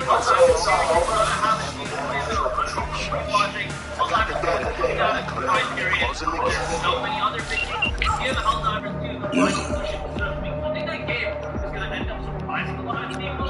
And what I really hope for, because of the simultaneous release on PlayStation and PC, that to me is the kind of game where I can see, people on PC picking it up and realizing, oh, this is a great cause, streamers are going to start playing it, and it could potentially resonate more on PC than it does PlayStation 5, and it could be one of those games that, I'm not going to say it's going to be powerful, far from it. Now, no game can be expected to be a powerful, but one of those games that after it comes out, people realize it's a fantastic co-op experience, and then it just finally gets all quickly inside of these people are playing it a lot. That's the type of best-case scenario I expect for Helldivers 2. I think, if they offered it as a PlayStation 1 maybe for the month of February, that would have excited a lot of people. Or even, throw it in the PlayStation Plus extra. I think that would have opened up the game to a lot more people, but ultimately, that'll eventually happen, but it won't be day one. But, we'll see how it all turns out. By the way, they do know games coming in 2024 and beyond, so they're proposing that's great. And that's nice to see. Given that most likely will be 2025, make that one real. I just see it being there. And how do you over like, a lot of people are throwing out the quarter 1 2024. There's no message way too early to be, and why someone, got a guy named God. Used to be higher, still has. But the Eddie's always trust. Need more intelligent cash. Waiting on your service. Thanks.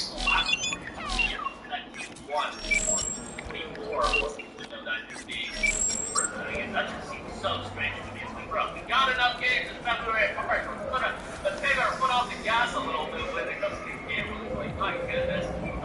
Whoa! Think fleas like you just get in for free? My goodness. Hear me out, Chum. I'm hitting up Benson's Primus joint for some fresh XBD talent. Chicks and fellas weren't afraid to show a little skin for some quick and easy eddies. You follow? Not interested. Oh, you're about to be. For every actor comes out with me, you get 10% of their fee. Guaranteed eddies, zero risk. What do you say? You in or out? All right, fine. Go ahead. Wow, street kids know how to make. Sweet Jesus. You hear that? Do you hear what they're playing? Each to their own, Johnny. That's what peeps with bad taste always say. Don't know what he did to deserve what's coming, but his music taste is reason enough to drop it. January 31st, another 7 day. Instead of meeting, you have to yellow right something. But again, I'll go for me, but all your thoughts and power and your sound off thing. Watching. Hey guys, video and make sure to hit the subscribe button and the moment you subscribe, give us a favor and hit the bell icon. This way you'll be notified whenever we post a video. That's the best way to keep up with all of our uploads. Hit the bell icon and you'll be notified whenever we upload a video. As always, thanks. With Halloween right around the corner, I suggested gaming figured now would be a great time to cover one of the most beloved horror game franchises of all time.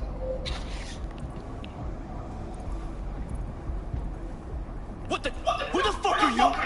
How'd you get in here? Quiet down, or I'll have to cut our convo short.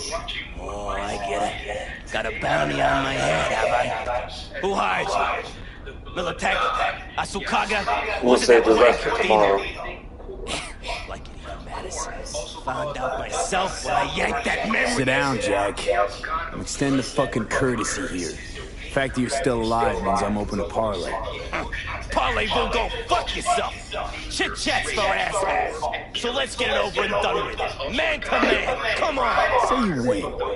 Say you put me out of commission. You think your problems will just vanish into thin air?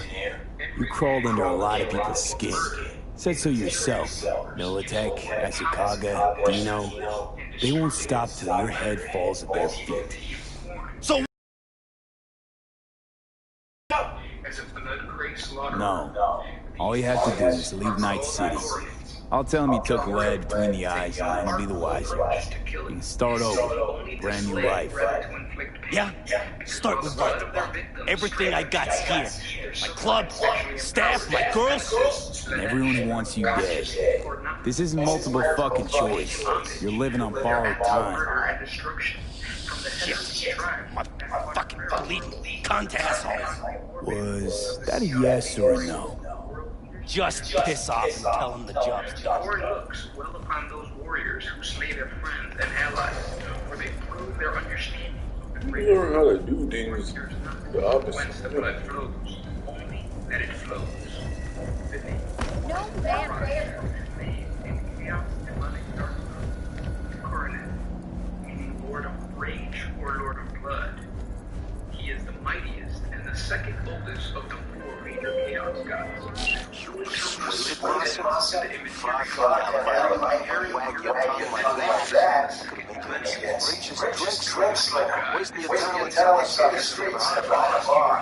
But cool. Moss is gone, so's the postage. You get your edges. I close the edges. All good. Separated with the skulls of conquerors. Warning exaggerated. It's further distorted Yes, by the heavy I drew a little extra for you at the newest drop point. Professionals deserve their own reward, am I right? Yeah, I am a professional.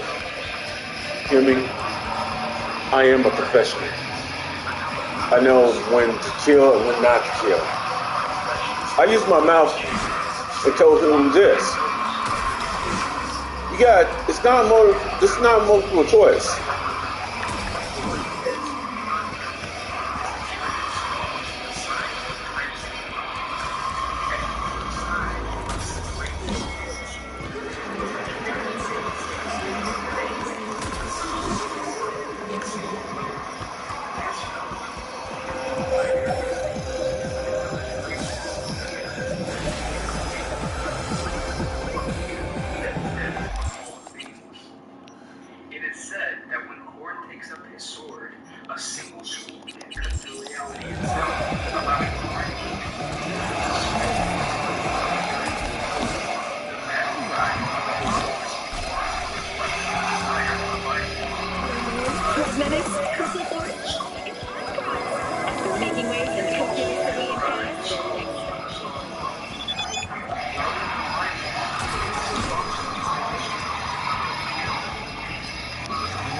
on strike after finding their schools in the morning pouring blood. Their sites of parking lot where gangs have been known to come on.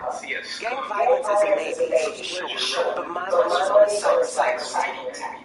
If I'm right, do what you can to incapacitate. I'll take it from there.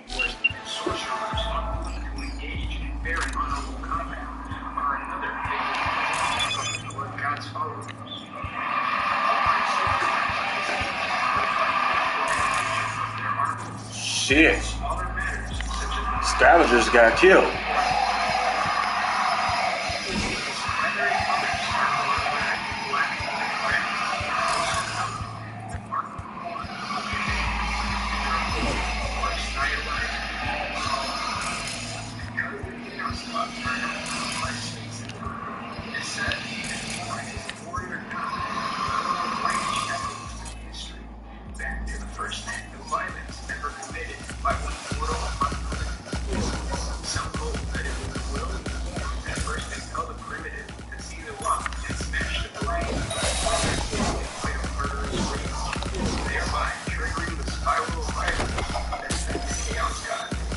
Lucky I got that memory wipe.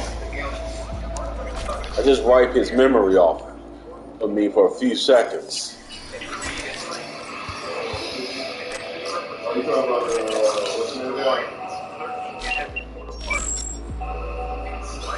This guy.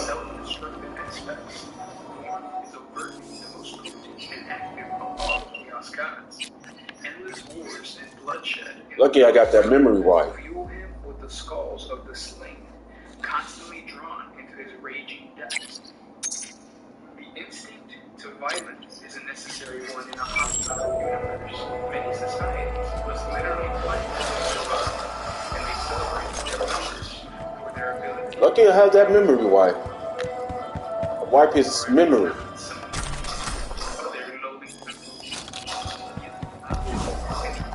He killed a bunch of scabs.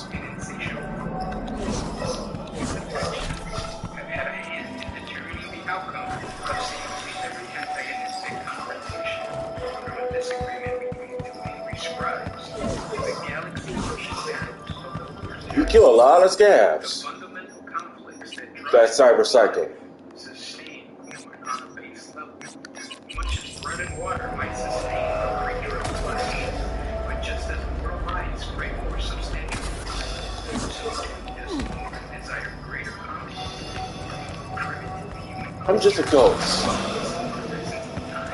The moment you see me, your memory is white.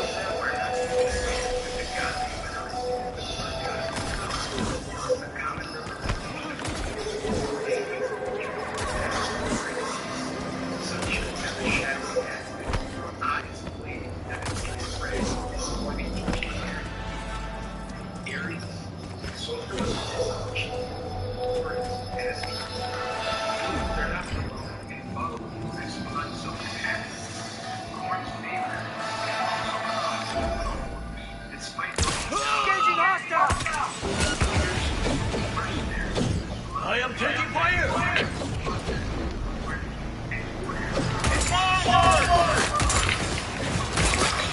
Unit lost!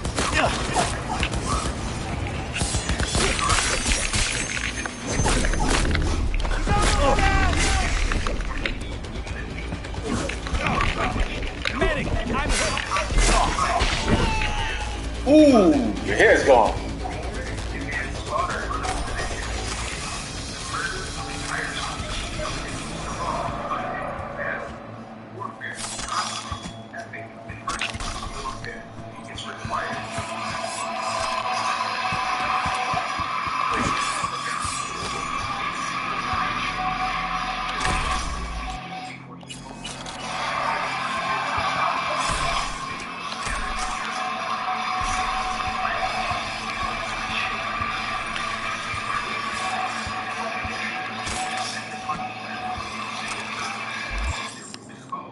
Backpack. Boom. Boom. Boom. Oops. Boom.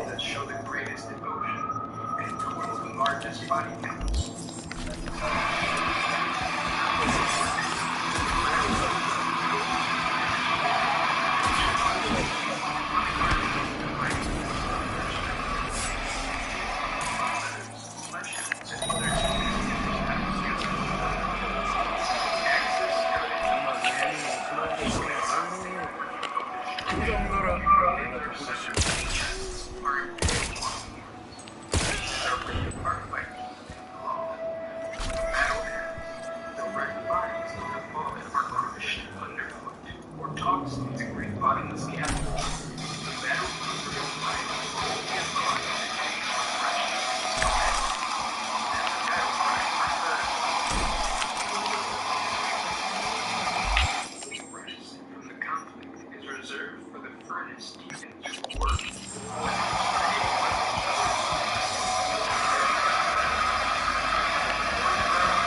you see the game last night?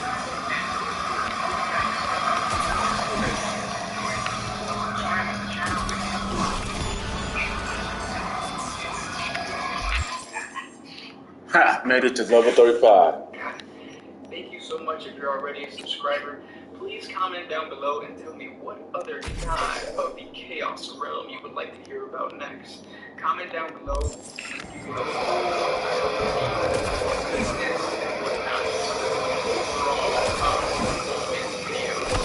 Comment down below.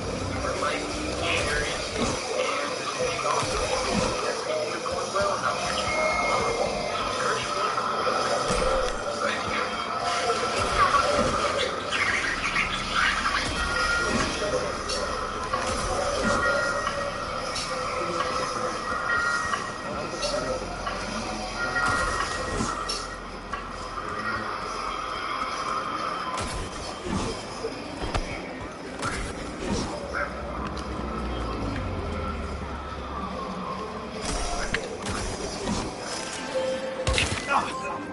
Yo, V, need you to swipe some scrolls. Should be pretty spicy. Client's feeling generous too. What do you say? Intel attached. Don't make me mad.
Forces took a veiled upon concentrating better taste, not knowing just how long this pause in the attack would continue. As time wore on, the attack came. Sensitivity at the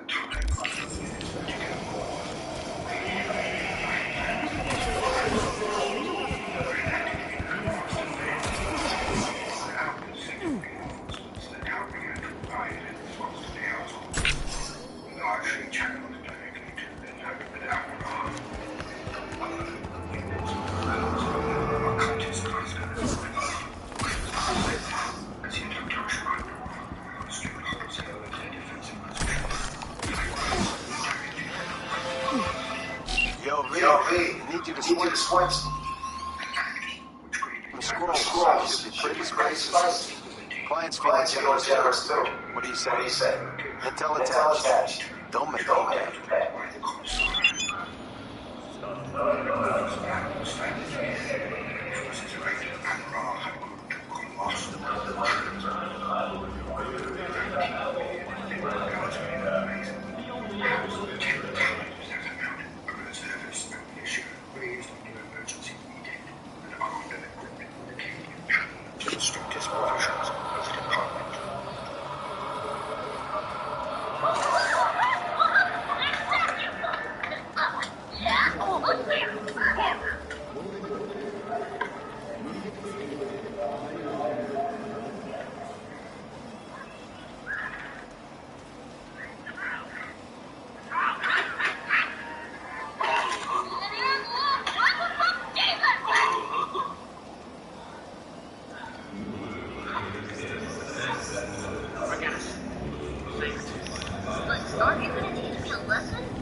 Father never told me so. Then he's a million problems, and if I'm not a father, why not? That's practically worthless. Uh-huh. Also, you did follow my advice, kiddo, so punishing you would be a position of wrongness on my part. Believe you me, that ain't gonna happen. So why did we even come in here? Well, we had to cast what's called a smokescreen. A smokescreen? Yeah, it's a valuable tool I use in order to give your mother the illusion I'm actually doing my job. Neat. You're the best, Dad. I love you. Oh, sure do.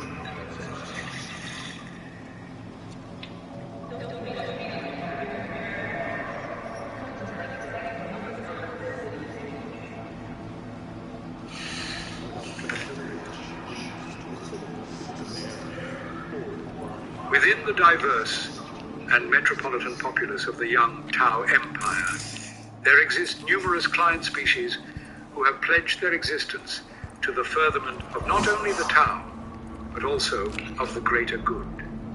This is a core philosophical teaching which has bound together the various worlds, septs, and alien races behind a unified banner of one cohesive set of principles intended to foster an innate sense of cooperation for all who follow it.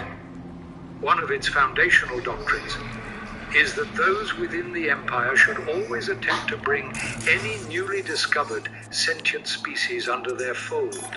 And it is from this that we will discuss one of the more striking and unique of aliens which has agreed to this proposition. Today, we shall investigate the Kroot, a rather uniquely gifted xeno-species who have sworn themselves to cooperating with and defending the Tau Empire since the 38th millennium. This incredibly dynamic race is easily identifiable upon the battlefield. However, it is best if we learn of some of their more striking details, for if we are to combat the Xenos, then we must understand them on a fundamental level. Firstly, we will discuss their anatomical and physiological features before investigating their peculiar ability to selectively take on the genetic traits of their consumed foes, all of which is overseen by the tribal leaders known as the Shapers. Finally, we shall discuss some of the genetic aberrations of the Kroot caused by the unrestricted consumption of maladaptive species, which oftentimes has a rather disastrous effect on their form. The Kroot, termed as Krootis aviana by imperial scholars, is a species of humanoid xenos, most commonly found in the eastern fringes of the galaxy, where they reside upon feral worlds controlled by their tribal leaders. Whilst they do rule over these planets themselves, they will contribute some of the naturally occurring resources, as well as forces from their own tribes towards the military auxiliary branches of the Tau armies. There will exist some sparse contingents of Tau caste members found within small settlements and outposts on these worlds, but aside from them, it is almost entirely inhabited by the Kroot themselves, along with the diverse species of wildlife which they co-inhabit the planets with. The Kroot are thought to have evolved from an ancestral alien species found upon their home world of Nek, and to this day they still exhibit some traits of their distant genetic cousins. We will soon discuss some of these features in more depth. I'm waiting for a decision. The primary features of their alien ancestors would be their easily recognizable beaks and somewhat lightened structure.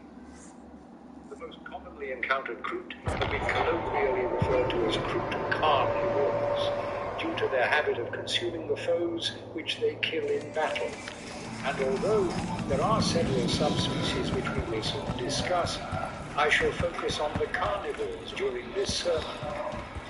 They stand taller than most humans, with their slightly hunched stance still bringing them to around 7 feet tall. It can be rather imposing to stand next to one of these creatures, since their feral and rather piercing gaze can often shake the morale of those from the smaller species of the galaxy. Their skin is rough and rather thick, being covered in hundreds of small barbed spines, which likely act as some form of defensive adaptation against creatures who would surely have aimed to hunt the Kroot themselves. As they age, their skin grows increasingly more tough and leathery, with the oldest of Kroot displaying heavily driven gnarled hides. Aside from protecting them from the harsh conditions of their own worlds, it has also proven useful in battle. They're only the sharpest of blades, or the quickest aimed of strikes, will be able to puncture the leathery. Their skin pigmentation varies from group to group, mainly being influenced by their diets, and it can take on a myriad of colored patterns, ranging from deep, earthy browns to striking vibrant yellows and greens. As a part of their tribal culture, the Kroot will decorate themselves with rudimentary tattoos, scarified etches, and war paints across their entire bodies, all of which display their familial allegiances, as well as to signify their role within the tribe. In addition to this, the Kroot who choose to wear pieces of clothing will often adorn themselves with naturally sourced totems and trophies, which may take the form of bird feathers or bones from the great creatures found upon their world. Upon first appearance, the Kroot may seem deceptively weak, as their tall and gangly nature may remind some humans of atrophied individuals who reside within low-gravity conditions. Furthermore, Imperial autopsies have revealed that their bones are still somewhat avian in nature, as they are found to be rather small, with parts of their skeletons still being made up of hollow bone, clearly evident of their skybound ancestors. Despite this, presuming them to be inept in battle would be an incredibly foolish mistake to make. Their tough skin, the Kroot have incredibly dense and wiry musculature, making them far stronger than all but the most highly trained and augmented of humans. Their tentacles are also impressively great and powerful, which supports this explosive musculature in allowing them to move at strikingly rapid and destructive pace. With their long legs, they bound and traverse their planets with a slightly hopping sprint. They appear to be incredibly dexterous in their movement, with their large tetradactyl feet possessing 4 widely spread toes, which they have been observed to use for gripping onto trees as they climb high into the trees. Some Kroot settlements have been built within the towering jungles of their worlds, and they will often leap and spring from tree to tree in order to reach their tribal homes. As such, it would do one no good to think that they could somehow hide out or survive upon a Kroot world, since no matter where they found purchase, the nimble Xenos would quickly be able to root them out and potentially devour them. As I previously stated, several traits have been well conserved from their ancestral avian days. In their evolutionary past, their descendants possessed small hands used for crushing open small fruits and seeds. However, over countless generations, they have evolved and transformed into becoming incredibly powerful tools which can crack open even the strongest of foes found within the large animals of their worlds.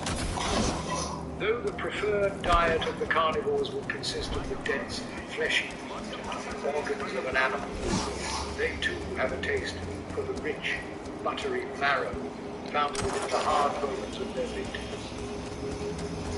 They have also retained long, dense quills which protrude out from the backs of their heads.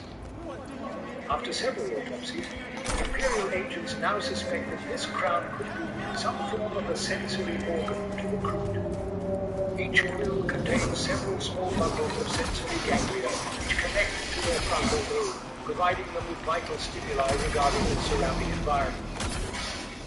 This theory is supported by viewing their jungle homeworld of Peck, which is covered by an incredibly thick layer of foliage, and so possessing these long quills would enable them to better interpret their surroundings, almost as simple as to how a feline ape better understands environment through sensations received through their ears. Within their skulls, they have several distinct olfactory organs held within a markedly enlarged cavity, presumably granting them an excellent sense of smell. Given their carnivorous nature, these enhanced senses would enable them to effectively detect and hunt down their prey within the dense jungle environment, which may prove to be somewhat of a sensory overload to species who cannot accurately distinguish the myriad of different smells and stimuli. Their milky white eyes are devoid of pupils, but it is suspected that they can perceive light in the near-infrared spectrum. This would enable them to detect creatures based on their emitted temperatures, further enhancing their hunting capabilities within the jungle. The Kroot secrete a rather pungent, oily sweat, which provides a multitude of benefits to them. Whilst its specific properties will vary depending on the Kroot's diet, it typically provides some degree of heat resistance and acts as both a potent antibiotic and antiparasitic to protect their skin. This sweat also contains several pheromones, which they will utilize to signify their territories, or to be as complex communicative markings to other nearby creatures. It has never been proven, but we suspect that they can also leave empathic pheromones which subtly relax and calm other species, resulting in their prey becoming more lax, more comfortable, but undeniably easier to hunt. In addition to their pheromone-based communication methods, they verbally speak with each other in a complex mixture of clicks, growls, and whistles. That being said, after consuming certain species, they have been observed to quickly pick up some of the language cues and subtle mannerisms of their prey. This, combined with their propensity to perceive other creatures, allows them to learn new languages at a surprisingly rapid rate. And it is not unheard of to encounter a Kroot can speak in low or even high pitch.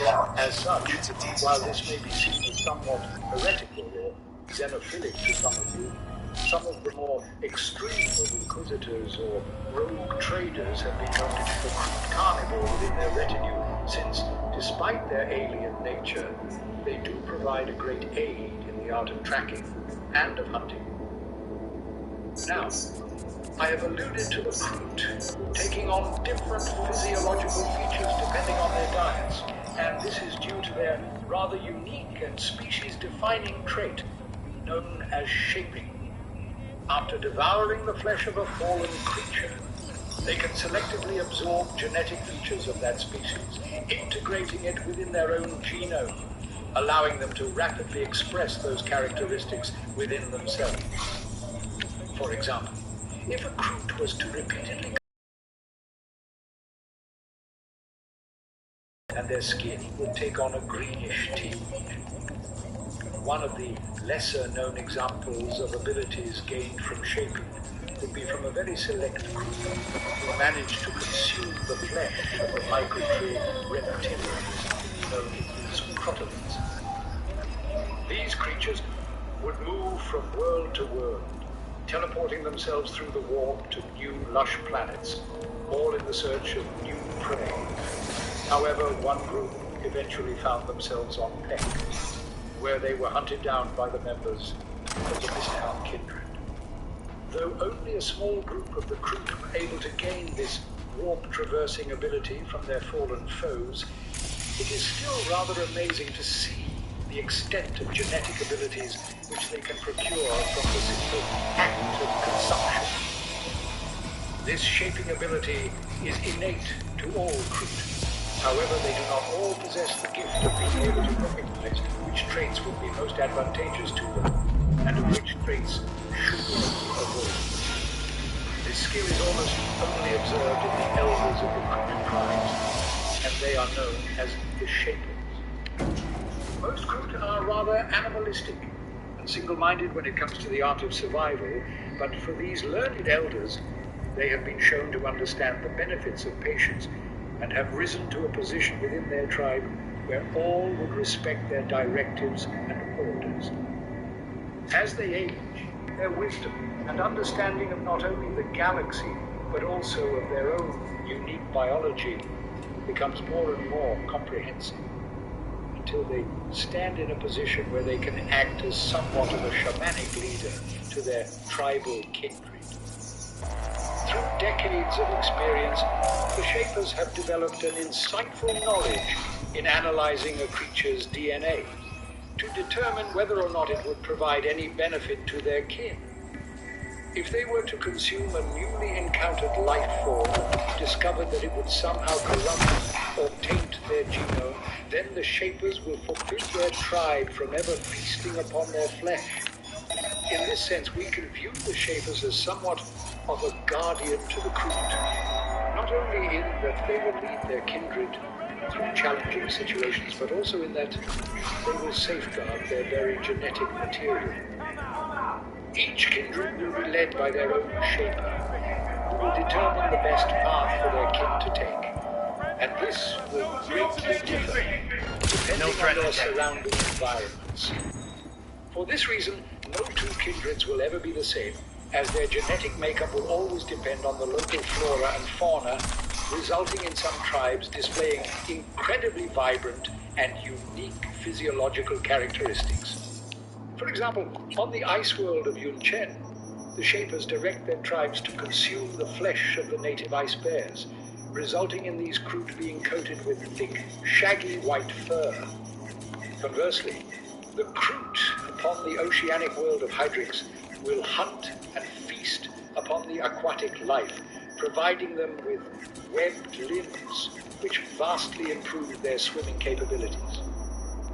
This has resulted in an incredibly diverse species, with Kroot from around the galaxy displaying vastly different appearances, which have made them extremely well adapted to their habitats, allowing them to glide through the air, whilst others will be far more muscular and dense, making them excellent shock troops for large engagements. The Shapers have universally decreed that there are thus far only 3 species which the Kroot are utterly forbidden from ever consuming. Firstly, they shall never feast upon Tau flesh. The Kroot are utterly indebted to the Tau for saving their home world from an orc invasion, and they have become so ingrained within each other's societies that it would be a most heinous crime to ever turn upon their saviors. Secondly, they are to avoid any humans who have succumbed to the worship of chaos. Kroot, who have been seen to feast upon the followers of the ruinous powers, have been observed to develop incredibly unstable and violent mutations, which are in no way advantageous to their species. It has even been observed, most notably in the calamitous Cronus campaign, that any Kroot who were seen to feast upon the flesh of Chaos Space Marines were hunted down and exterminated by their kin, all to prevent any trace of chaotic taint from corrupting their genome.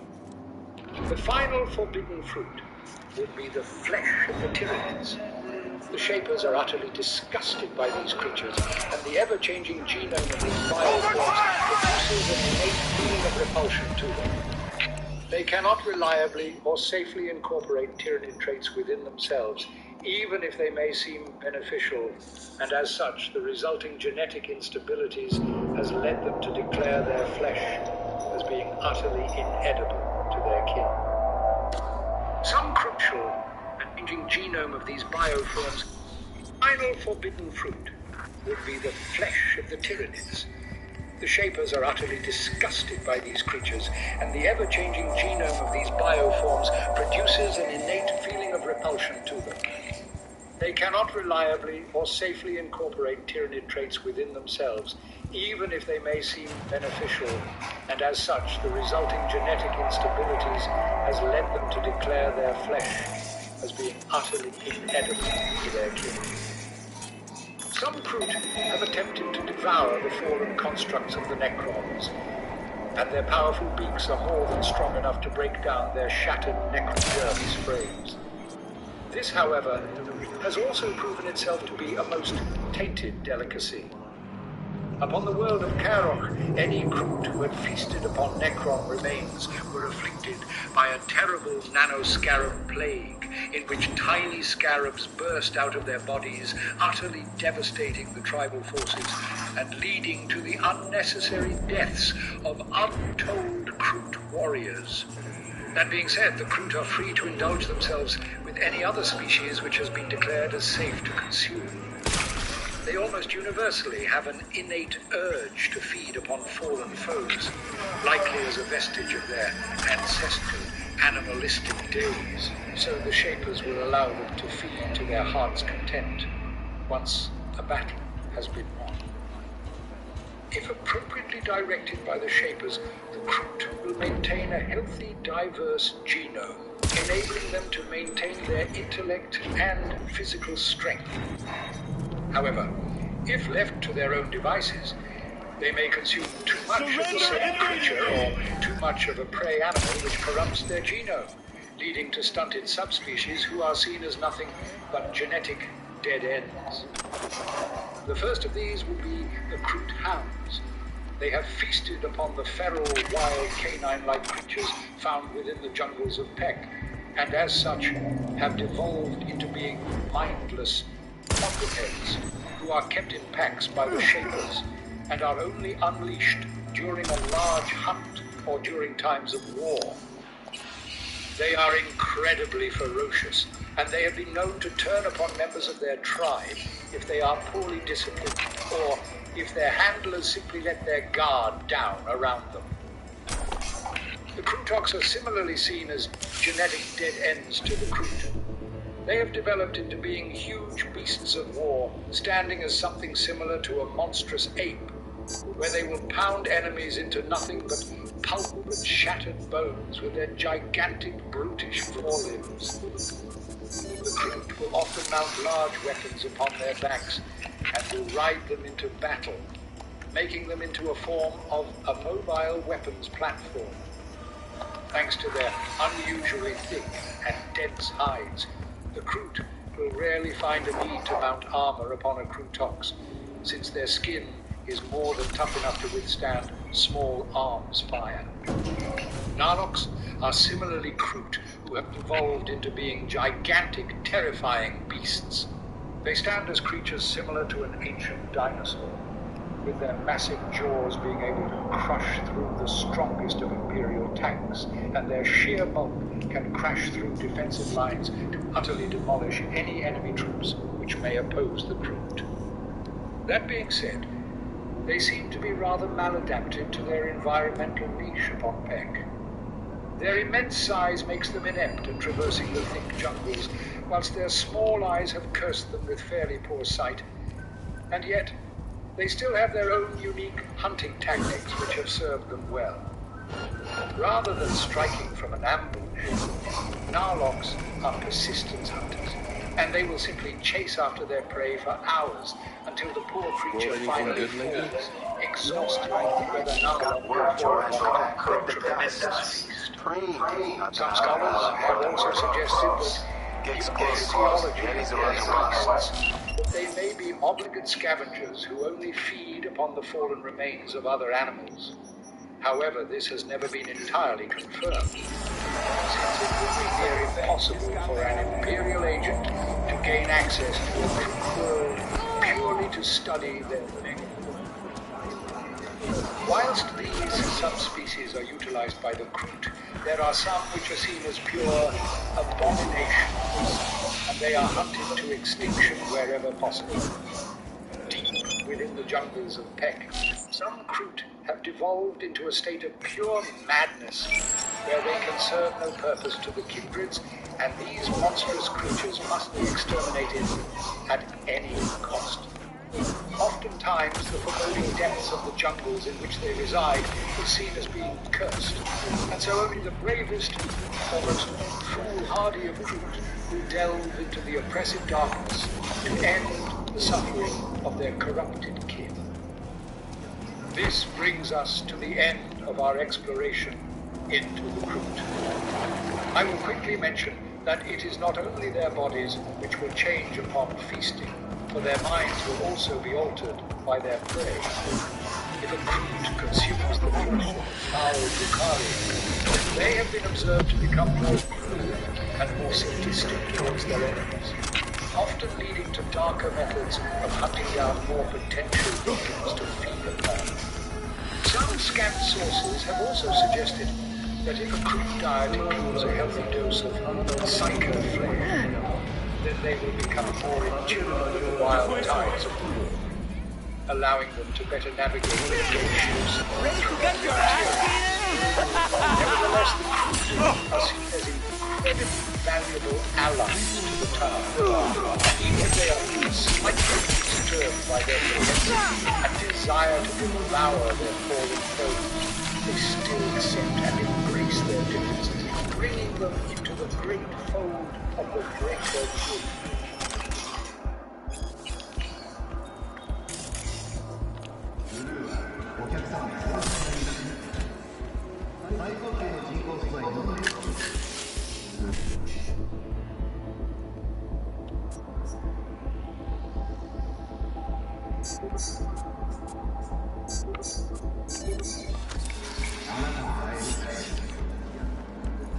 Dearest citizens, for you to have been chosen to hear this message means that the Holy Inquisition has seen the duty to inform you of the unseen and unforgivable horrors of our universe. Most humble citizens should never in their lives be forced to hear or think of the maddening forces which live beyond our realm. But as agents of the Inquisition, some of us must stand resolute as the shining light against any forms of heretical wickedness. What I am to describe to you is the ineffable impossibility of the war, the realm beneath, beyond, and within our own, which in its own way permeates every aspect of our lives, just as we permeate it. The entities which reside in that war are to be feared, but we are in a perilous position where we must understand every aspect of their being in order to best combat their foul machinations. Knowledge is power, and it is to be our key in defeating any demonic incursions which will slither out of the ephemeral hellscape of the war. Today, I shall provide you with an overview of what the war actually is, covering nature of the capricious depths of its world. Finally, I shall reveal to you the secrets of the Dark Cabinet, where I will uncover the horrific existence of the very chaos gods themselves. With that all in mind, please sit back and relax. You are to hear the forbidden information today, and if you are ever inclined to misuse this, then know that an inquisitor will gladly pay you a righteous visit in the name of the Emperor. For us to unravel the mysteries and horrors of the world, we must understand them on a fundamental level. To begin, the first point to know is that the war is comprised solely of emotion and pure psychic energy. Every single diabolical part of this dimension has its source in the emotions and energies of the physical world that we find ourselves in. Everything from the smallest fleck of blood-stained sand upon a demonic world to the very powers of the chaos gods themselves has found its origins in the living creatures of our own reality. We have unknowingly given these demons not only a form, but we have also empowered them through our continued overindulgences with our feelings. Whether we intended to do so or not, I drank. Didn't know Internal have the most twisted, sick, and perverse image. And so it is not uncommon for heretical followers to attempt to consort with the mortal due to them resonating with the strange powers found there. In some ways, this is rather logical. If a cultist is incredibly violent and bloodthirsty, then it is of no wonder that they will hear the call of the blood god, as he will feel that these cornate demons truly understand him.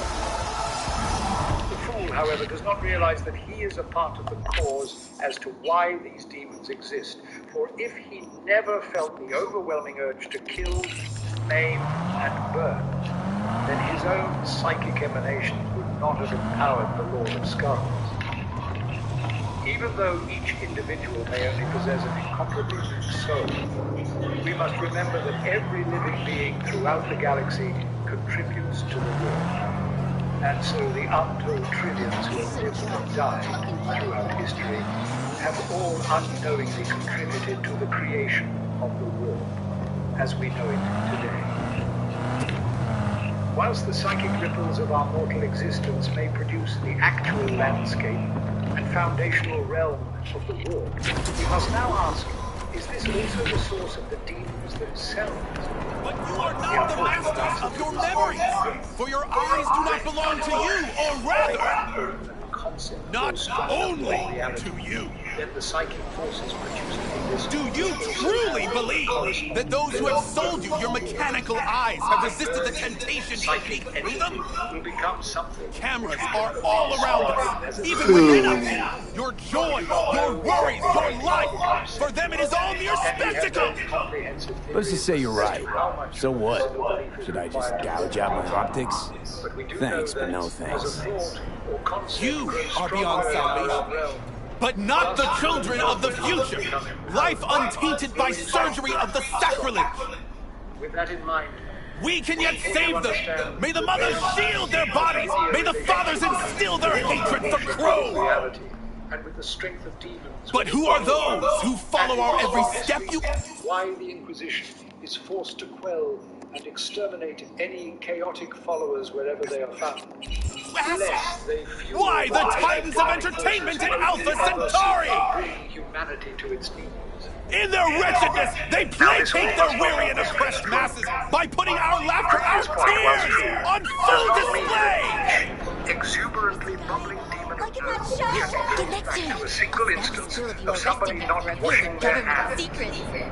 Open your mind before it is too late! The combined emotional energies and conscious feelings behind those thoughts and actions are what contribute to the disgusting powers of the chaos God knows. I just can't. It is then from this foul well of power that he may draw from to manifest new demons I recognize you. Or to simply produce new sources of your eyes tell me that your mind is galaxy. open to the truth. Thus we must acknowledge Will that even you though provide a humble donation so that I may continue my mission?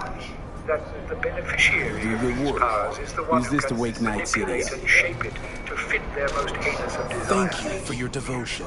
As I saw an a extension disciple of of the previous truth points, from the very please be beginning. aware that within the warp there is no such thing as empty space.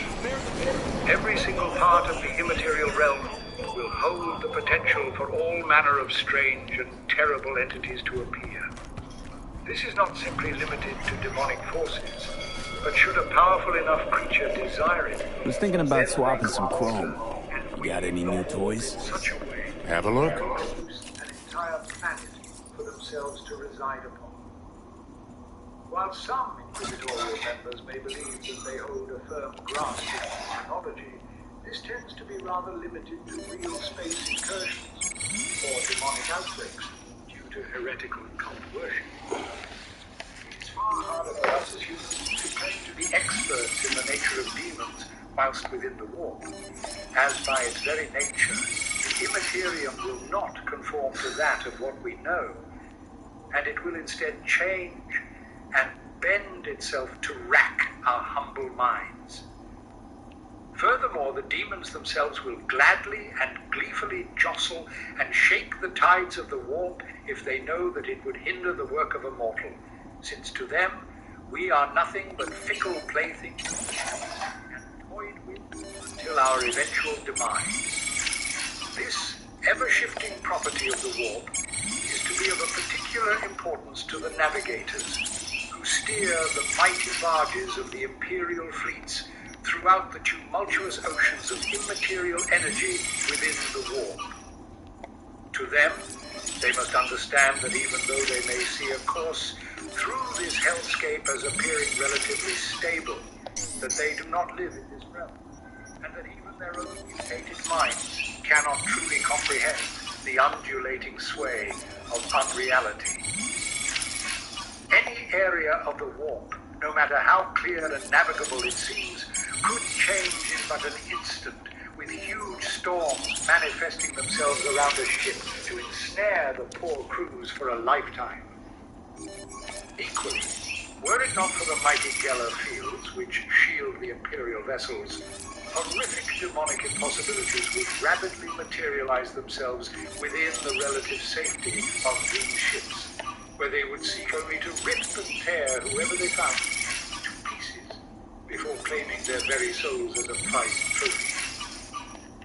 From here, it is best that I describe to you the nature of the maleficent entities which are to be found within the warp. By the grace of the Emperor, we must pray that you will never find yourself encountering one of the many demonic denizens. But one can never be too careful, and we must be prepared for it, no matter how horrific it may seem.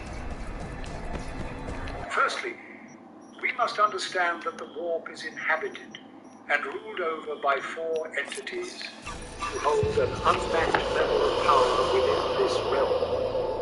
These creatures will go by many names, but most commonly they are referred as the Chaos Gods, and they are named thusly: Korn, the Blood God; Nurgle, the Plague Father; Zinch, the Changer of Ways; and Slanesh, the Prince of Pleasure.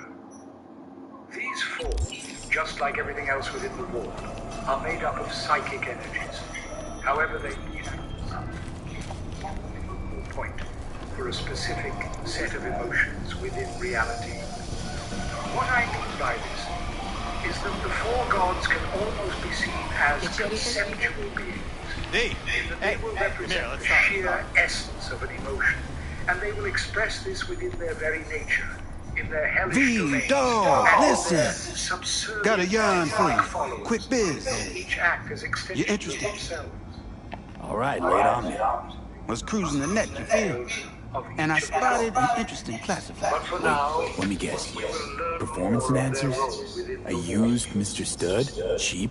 If not all that concerns me. Somebody's selling a book of... Now, want me to clutch it for you you? are a follower of Mars, then you are permitted to hold in your beliefs. Okay, will do. Yeah. With that being said, however, within the chaos of the warp, it is only appropriate for us to label these forces as God, as their level of power is almost completely unshackled, allows them to bend the immaterial to their own whim and desire. You looking for the book? By the dark gods. Sounds about right. Price non-negotiable. You'll need to If pay Slanesh full. requires a new planet-sized Clear enough. Agreed. then it is Point. near effortless. I flipped you the address. Come by your lonesome. Of their imperial hellscape. Similarly, if Nurgle sees his great gardens as appearing somewhat weak, then on but a single thought, he can expand into the size of a star sector, simply to grow and nurture noxious and pestilent plagues to inflict upon the galaxy. With this in mind, it is obvious that the gods are truly unmatched to order themselves within the world. And so it is of no wonder that they most often find themselves at great odds with each other. There is a concept known as the Great Game, which exists within the infernal hellscape of the world, and it represents the eternal struggle and conflict found between the dark gods as they each pursue dominance over one another. It would likely be impossible for one of the gods to actually achieve this goal. It has still resulted in much of the world becoming more reminiscent of a battleground than anything else. They will wage cataclysmic, reality-breaking wars against each other's realms, throwing walls of demonic forces into one another purely to see their deity recipient fall from grace. The god being utterly defeated is simply obvious. Remember that each of them has derived their power from every sentient life form throughout the long course of history, and the emotions which empower them are utterly innate, so there will never be a time when they are not constantly being swelled by these psychic powers. Nevertheless, it will not stop the gods from trying to defeat each other. Korn may seem libraries of Siege. Nurgle may wish to see the pleasure palaces of Slanesh drowned in pestilent muck, but these attempts will never be of a sufficient enough strength to fully dethrone a god from their lofty position within the pantheon. They will obviously be irate at the meddlesome interference of the other gods, and will retaliate, but this is simply the nature Spellbook, of the you got it? I do indeed.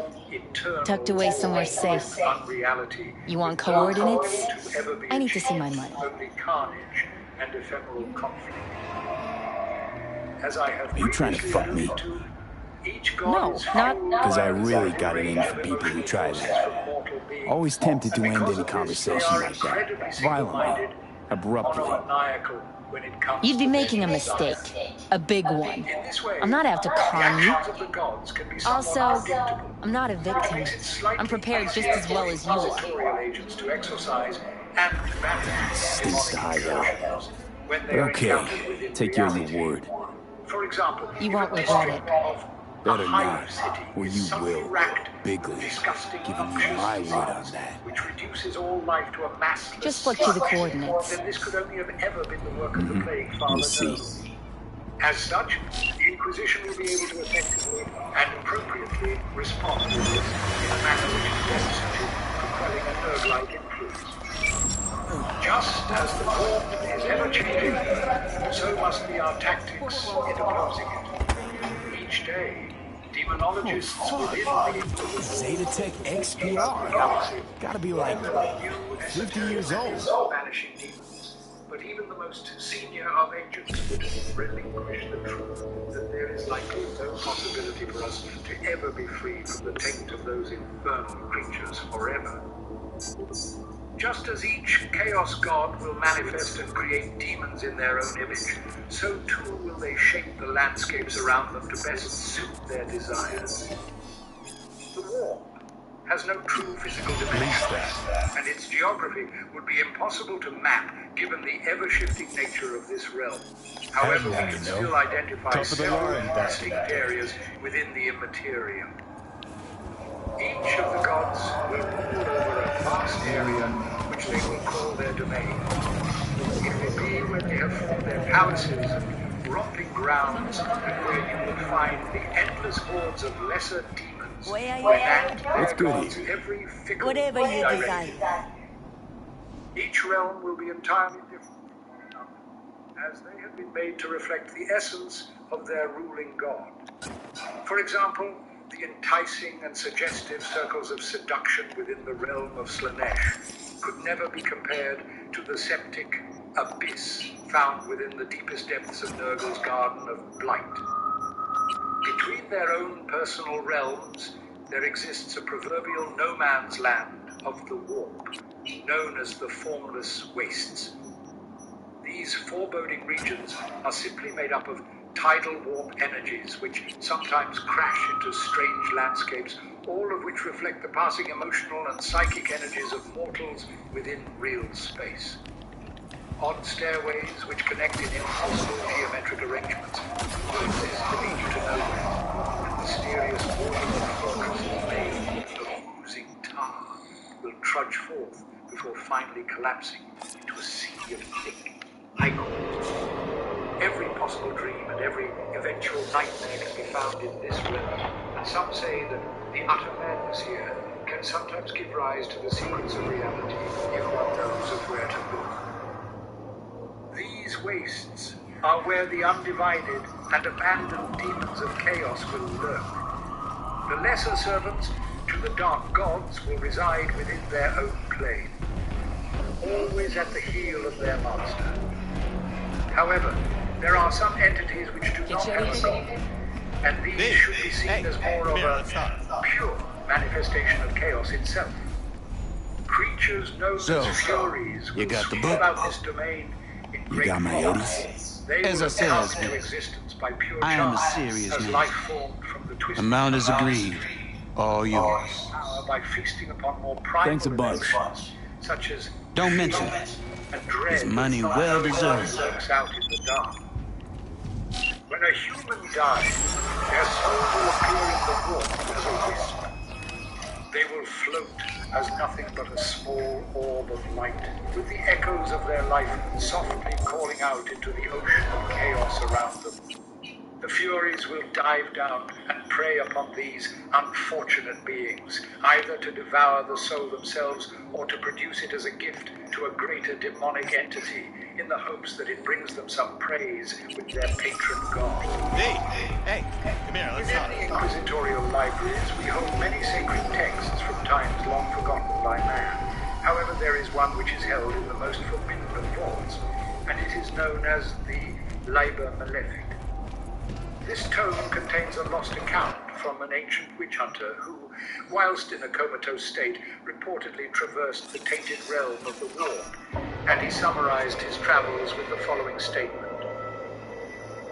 As I walked through that vast and maddened landscape, I sought to record my journey. Oh, the hubris of man who tries to map the whimsy of the gods. Each time I turn my eyes to this page, that which greets me is different to the previous viewing. Verily, it remains unchanging once my eyes are upon it. But when I close this book, the continents shift and flow, and the landmarks dance upon the page, never coming to rest twice in the same place. Alas, I fear that I may never leave this infernal hellscape. How can there truly be a root home if the worlds drift and dance in such a way? We shall now delve into the grim nature of the gods themselves. The first amongst the dark pantheon will be called the Blood God, Lord of Skulls, and the Hunter of Souls. He is the god of war and stands as the utter representation of carnage, rage, and hatred, all made manifest into a colossal humanoid creature possessing the face of a rabid and snarling dog. My man, Dexter Shaw. How's that quiet life working out for by you gigantic now? plates of thick brass and black iron armor, all of which are adorned with spikes and snarled faces. Beneath his helm, there exudes a glowing crimson light, almost as if the god himself was ablaze. He sits atop a vast brass throne, which itself is at the peak of an uncountable mountain of skulls, claimed by his champions from every species throughout time and space. By his side rests his chosen blade. It is a gargantuan two-handed sword, known to some as the Worldbringer, and to others as the end of all things. This sword, once swung, can cleave reality asunder, allowing his demonic legions to spill forth from the gaping wound to bring his glorious rage out into real space. Furthermore, the trail left behind from the slices of this blade are known to instantly ravage the minds of mortals, causing them to fall into an incurable frenzy of seeking nothing but the blood of their allies, all in the name of honor.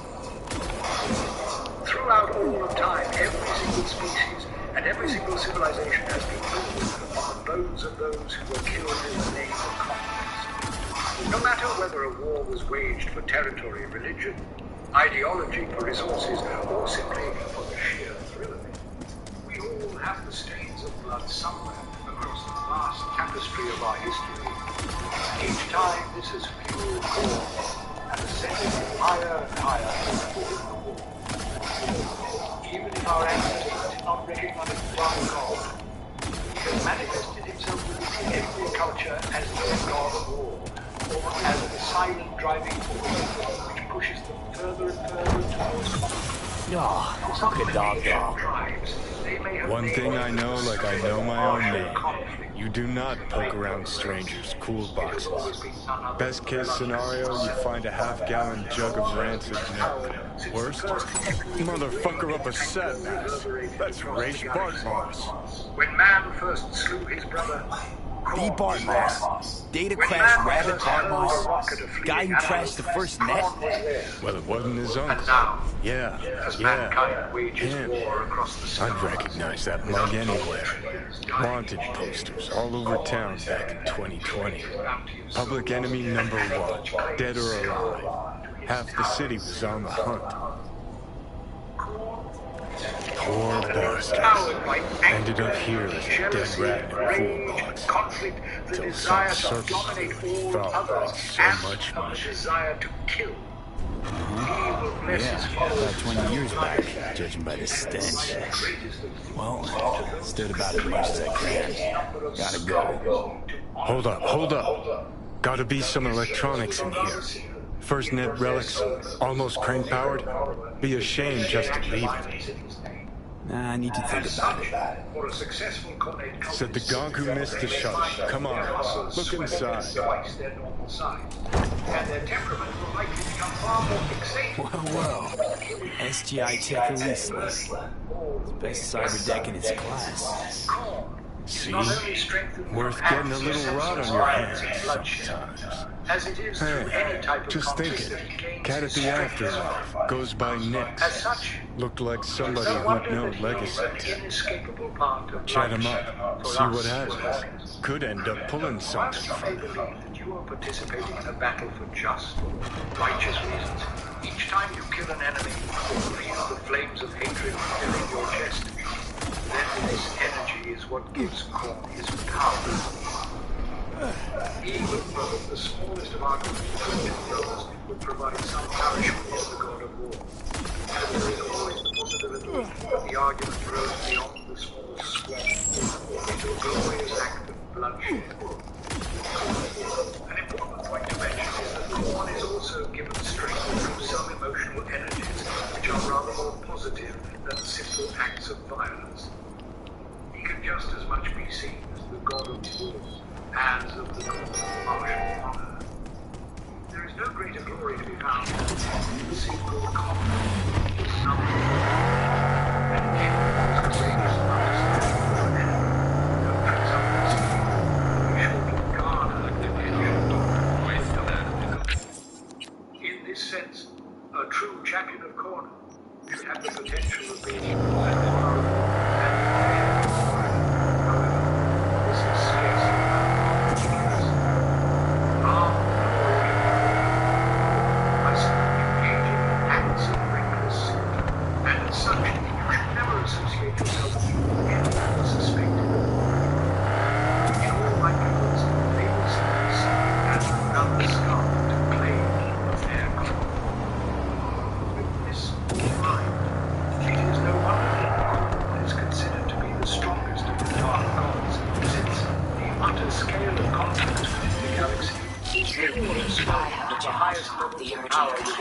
Someone is making their king's drones. Check out the coordinates. Find out who is responsible. The details are attached. And we all feel the burning steam of rage to which a demon of Korn will happily whisper into your ear to do more, and to escalate every situation until you are drenched in the blood of your foes. As previously stated, his followers are blessed with mighty physical wounds, which make them far stronger than what should be possible in a human. But from this strength comes a terrible curse. Almost every prisoner of Korn within the inquisitorial dungeons have degraded into nothing but mindless hulks who are utterly consumed by a rabid hunger for battle and bloodshed. They likely do not even know their own name or why they are in prison. All they see vicious acts of ripping and tearing whoever they can get their bloody hands on. Much like the blood god himself, his realm is utter and strife. The cragged mountainous land is scarred by vast fissures and craters, with new canyons ripping themselves into existence from the immense earthquakes which shake the region. As the blood-soaked ground rips open, vast torrents of lava erupt outwards, spilling over the sea of bones and skulls left from the eternal battles between lesser demons. The skies themselves are filled with perpetual groups and storm clouds, which will vomit forth a deluge of blood to soak whatever demonic entities have found themselves within this hellscape. And boiling blood continuously flow down from the mountain tops, forming small natural divides in the landscape, which bloodthirsters and demon princes fight over for dominance. With each roar from Khorne himself, the landscape will shudder and shake as big mountains and rock formations shaped as blades force their way through the hellish ground to pierce through the bones. Legions of demons will call this place their home, but it is in their very nature to rage and give war. If one were to look down upon the realm of Khorne from above, they would see an uncountable number of scarlet demons clashing blades with each other. They would see the vast packs of lovely-headed hounds bounding through the landscape, with each paw carrying a different demon to devour at a later point. They would even see the flying hellspawn known as bloodthirst, with a single sweep of their colossal axes, could become 100 of each demon, ever thought they could stand before one of the blood god's chosen warriors. The demons are not only content with each other, for as we have learned, the landscape itself seems to be their enemy. The ground will open up beneath them to swallow entire legions of bloodletters up before spitting out huge globules of blood against any who were strayed. Landslides and rock falls to form on the demonic horde. To actually look upon this realm would be maddening. There is no place safe here, no place to run, and no place to hide. It has been designed and formulated by Khorne himself purely to be a place to fight and to die. This is Inquisitor of Khorne, the directive. If one is to capture a follower of Khorne, then simply put the rabid beast down. There is nothing we can glean from its wild ravings. Interrogation methods are wasteful when it comes to an individual who would happily bite off his own tongue if it meant that some semblance of blood had been spilled. You should know that you are doing the Emperor's work and enact their final sentence. Death. The next of the gods would be Nurgle, the Plague Father, Lord of Decay, Master of Pestilence, and the Great Corrupter. He was thought to have been the third of the gods to gain sentience within the war, at a time which corresponded with an ancient period of human history where Holy Terror was still known. Man, this transmitter takes me back. During How this so? time, the world was ravaged by a wave of horrendous disease. Back in 2020, we used them for pirate broadcasts. You know, blasting hardcore punk on badge frequencies. So this must be Raph and Shiv hacked those drones. Was beginning to think you'd never figure it out. The most disgusting punishments upon yourself. He takes the form as a gigantic pustule-encased human being who has become utterly bloated beyond all normal recognition. His ragged skin peels away to reveal oozing cysts, which burst forth in a pot of rancid, infectious fluids before swarms of giant flies crawl their way out, only to buzz around the dark god in a troublesome halo. His very organs spill forth onto the ground before him, with hot gases and acidic fluids weeping through what can only be described as tracts. With each step, you jump Nice work on that. The tricky part about it is knowing how to use it, but not to enough. frolic and sift through, all to be closer to their plague father. His gaping maw is ever stretched into a strange visage of a smile. And it is said that the god Mosquitoes' roots are safe and secure beyond. The contract is used to include This brings us to Interesting, and it regards the supposed connection which Nurgle feels towards his followers. As an inquisitorial source, I must take the stance that Nurgle is not a loving figure, nor is he a graceful liege to those who have succumbed to his plagues. His very being is innately tied to suffering and death, and most would agree that his actions have resulted in more deaths than perhaps the rest of the Dark Gods combined. His plagues have swept through phase of our history, and entire wars have been forced to a halt, found within its soldiers. Nevertheless, I am compelled to tell you of how his cultists feel towards his might. For those who worship Nurgle, they see him as a tender, caring, and thoughtful god who loves them. So long as they exemplify and exude his teachings, they believe this because Nurgle has promised to them the twisted gift of an extended life.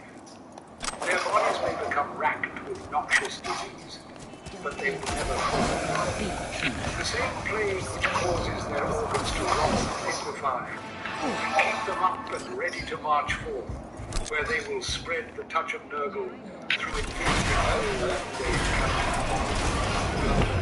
in some cases, worship praise him, the cycle of life. Dying, absolute inevitability. Why should they not worship the god who promises to gently lay them down, painlessly, and in a state which will allow them to bring forth more life before maggots, flies, and virulent disease? Now, that is just the hazed belief of his followers. Nurgle himself will likely revel at the thought of death, and he will be brought to a state of envy.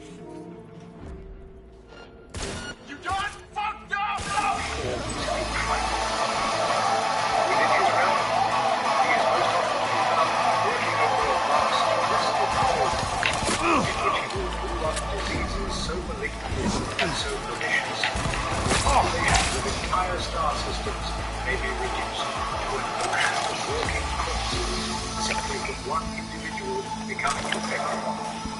Between his cauldron and his abhorrently disgusting gardens, he is the source of every single disease ever plagued our galaxy, and he will take great pleasure in seeing his work spread throughout the innocent and humble citizens of the stars. Nothing will bring him more joy than to see his purulent overgrowths appear in the corpses of the Imperial, and we must be forever vigilant against his power. To some degree, we drawing our minds some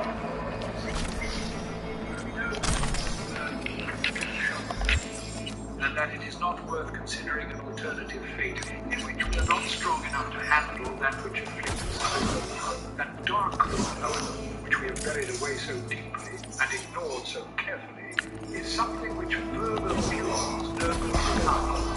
He receives it as the embodiment of our fear and mortality. He is the gnawing truth behind life, in that we will all meet our ends one day, and that no matter what we may do to try and fight it, that our souls will be claimed in one way or another.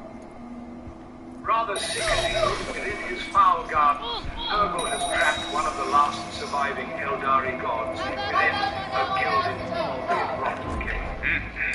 He is the foul overlord of Isha, the Eldari goddess of fertility and healing, stolen from the grasps of Slanesh, Hunter. I'd start running if I was you. The texts describe him as being caring or loving protection, for she is nothing but a prisoner to the bloated god. Nurgle has infected her with every single disease, and she is the hottest subject for him to observe the symptoms which manifest. Since she is the goddess of healing, she can kill herself, but he will take note of how much effort she requires in order to do so, and this will allow him to further refine and improve upon his plagues before releasing them into the galaxy. If an infection seems rather weak, then he will not waste his time with it, and will simply return to his great cauldron to cook up a new deadly pox before testing it again and again upon Isha, until it is ready to be released into the stars.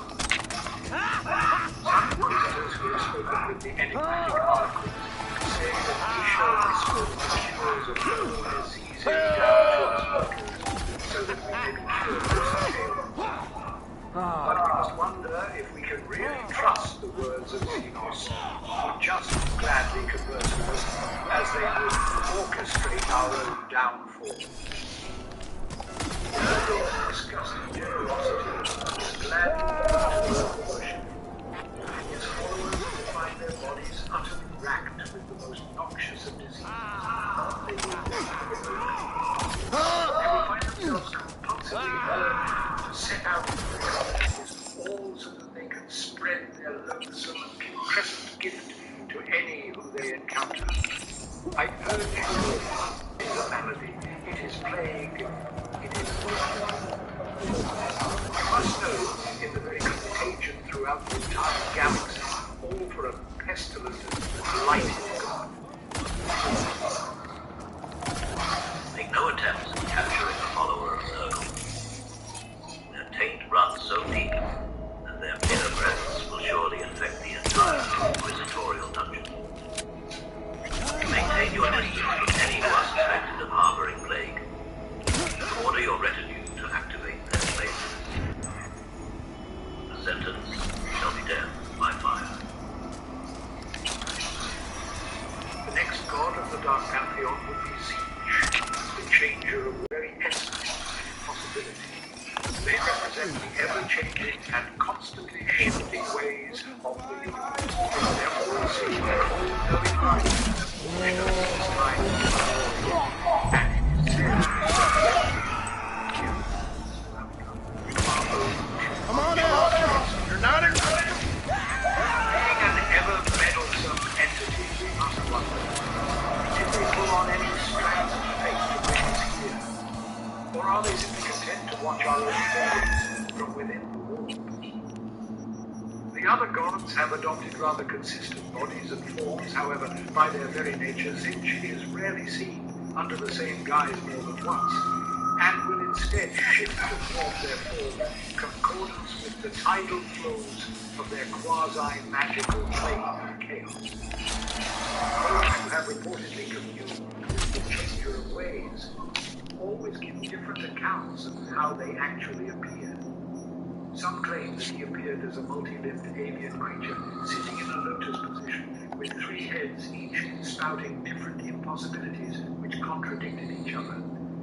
Some have claimed that Zinch stood as but a simple human, covered in a flowing robe, which rapidly shifted through colors never seen in this reality before. Other reported accounts have described Zinch as but a chaotic cloud of smoke, from which faces and creatures would manifest to utter out a phrase before dissolving back into themselves. We will never truly know of the real appearance of Zinch, and perhaps this constant guide is an innate behavior of the god, in which case we will do well to avoid falling for its poor magician's tricks, if we are to ever encounter it in person. We as mortals may like to think of ourselves as being and the knowledge that we... With that being said, however, where are you? We really choose our own path if the silent force was ever pushing us in that direction. Whilst yes, we would be the ones who committed ourselves to that choice. Perhaps it was beneficial to a darker force for us to do so. And even though we did not realize it, perhaps we never even had a choice as to the reason I say this is that Zinch sees and hears every possibility out the galaxy and all colors. They know the infinite variations of the future and of the infinitely different faces our society may go on.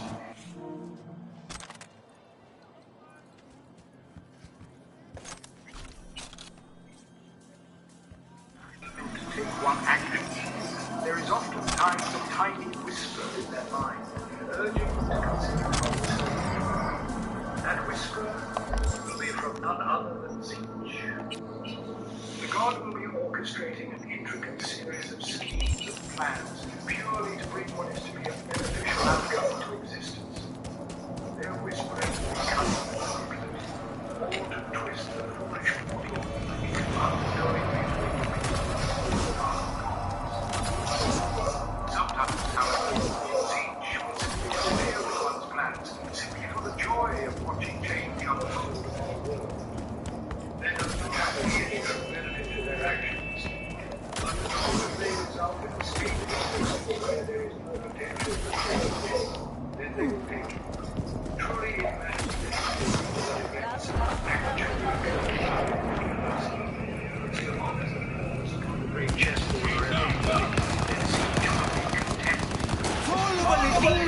maybe this is all a lie.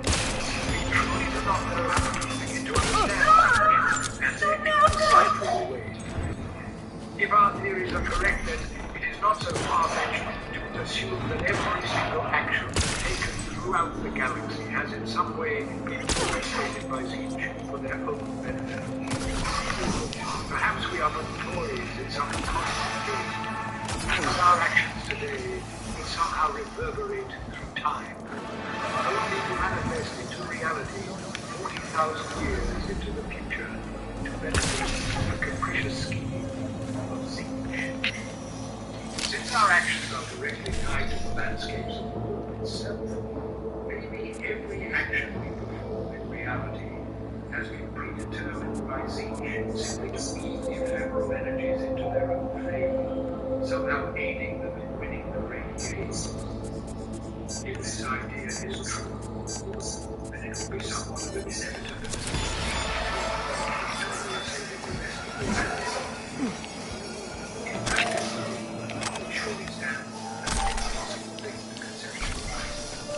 I don't know how we begin to understand what a Zinj-ruled cosmos may look like. We could perhaps hypothesize that their victory would stand as but a flowing ocean of possibilities, where every single entity stands in a superposition state with every other entity, allowing them to interact in any way and at any time. This could mean that two beings on either side of the galaxy could engage in love, cooperation, or destruction just as easily as they could with someone standing next to them. Truly, the interaction would not matter, just as long as the twisted strands of fate had become so intertwined that the universe held the greatest potential for various futures to occur, and that change was an ever-present occurrence. Only then, in this confusing and muddled state, could we say that Zinj had won. Now, before jumping to a state in which Zinj has succeeded, let us attempt to look upon their level and discern what it is that we can actually distinguish from the ever-flowing tides of the world. Deep within the domain of Zinj, the landscape will often get shaped into a sea of crystalline structures, all of which appear to turn themselves, jutting out at angles so bizarre that no eyes in the galaxy could ever conceivably fathom as to how they were erected. Yo vi, there's a sign on the well, because you know, he's up for the election or whatever. Sure, politics am I right? But something never stops. Not for anyhow, Michael wants that side sucks into the cold vacuum of cyberspace. Scan the brain, need more. It floats above 9 immense gates in the deepest depths of the labyrinth. Told you set enough to take If one somehow manages to reach one of these gates, then they will be questioned with one of the 999 riddles of Zarandon. If you are incorrect in your answer, then you will be cursed to forever wander the maze for all eternity, with your mind destined to degrade into insanity for having lost out on achieving the omniscient knowledge kept to it. Legends tell of only one being who has ever managed to circumvent the maze successfully. The story tells of a young girl who, along with her canine companion, answered each of the riddles correctly, and so was granted passage by the gatekeeper through to the center. But none can be sure of what she actually did from his most treasured mind. We've got enemy contact! The legends say that when Zinj questioned the gatekeeper of how she passed this trial, that the demon accused her of cheating, but perhaps her success had been long ordained by some Got someone on your tail, coward! change her will. The actual location in which Zinj is said to reside in is known as the impossible universe, which supposedly exists at the center of this crystalline maze, even though its ever-changing topography seems to disprove the existence of the concept. This, in theory, Imperial Castle can never be looked upon for any significant amount of time, as the way that its walls collapse and rebuild in different formations will surely drive a mortal mind to madness in their attempts at understanding how such a structure can stand. Its immense towers open up into gaping mouths and belch forth multicolored fluorescent flames as they screech out the fabled answers to questions never asked. Within this citadel, it is said that Zinj owns a hidden library containing every scrap of knowledge ever conceived throughout the galaxy. Tomes of alternate existence, each being as believable as reality itself, and one can lose their minds by spending but a day reading. To know where to seek out information here clearly be a restriction to any who sought power, but thankfully the librarians and demons who call this place a home are rarely known to divulge the true secrets of the war to any who would foolishly seek it out. An important and interesting point to recognize is that the dark god of fates stands as the ultimate adversary to Nurgle. Zinj is empowered by possibilities and of the intertwined destinies brought about through the strands of fate, but then the influence of Nurgle results in only one inevitable end, and that would be death. Even when living, the followers of Nurgle are encumbered by the stagnation of disease, and they lose the abilities which they once possessed, having their essence replaced only by a desire to spread pestilence and plague. Zinj, quite obviously, detests the fact that Nurgle is concerned with his own. Why change through a single election?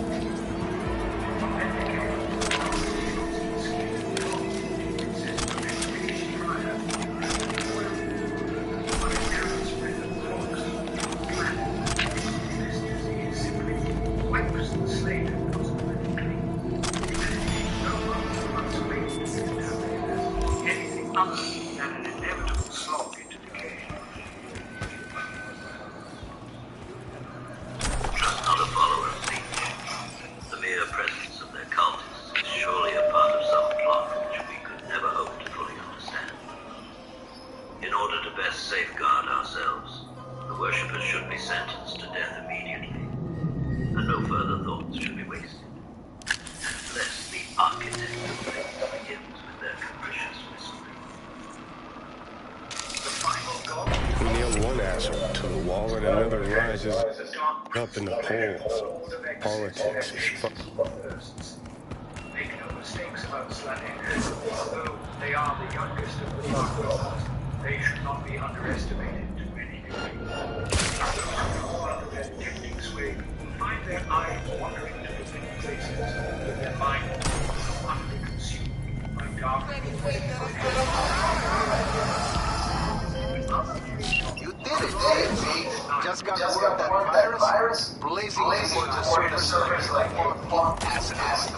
Supreme warning. Thanks. Closing the sight of her divine creatures defies mortal logic, and to look upon their appearing prey drives most into a frenzy of insatiable madness. Even some demons struggling to encounter Slanesh with their tongues. And it is not uncommon for lesser hell's form to simply melt before the overwhelming material. Slanesh takes the form of an elegant, androgynous humanoid, and as the utterest brilliance of their face borders on terrifying those who would see it, for none could have ever imagined such a fair creature to have existed within the depths of hell.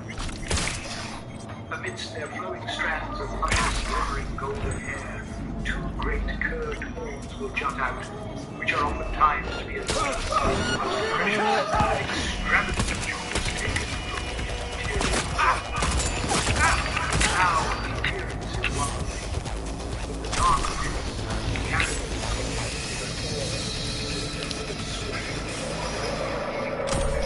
the possibility. Find themselves emotionally disarmed and encountering this living edifice of beguiling charm. Legend say that if one was to truly look upon the face of slavery, they would lose their very souls, and that they would throw down their aspirations of conflict to become willing slaves, who would seek nothing but to serve at the feet of the Lord of excess all of time. As I had stated, Slanesh was the youngest of the 4 gods, and their calamitous birth was one of the most significant events in our galactic history, since it not only caused the formation of the Eye of Terror, but it also directly caused the downfall of the star-spanning Eldari Empire. Their civilization had reached a point of despicable stagnation around the 25th millennium, where their people had turned from a once prosperous and thriving consortium into one which only prioritized the life of decadent overindulgence. The Eldari nothing off their road to play.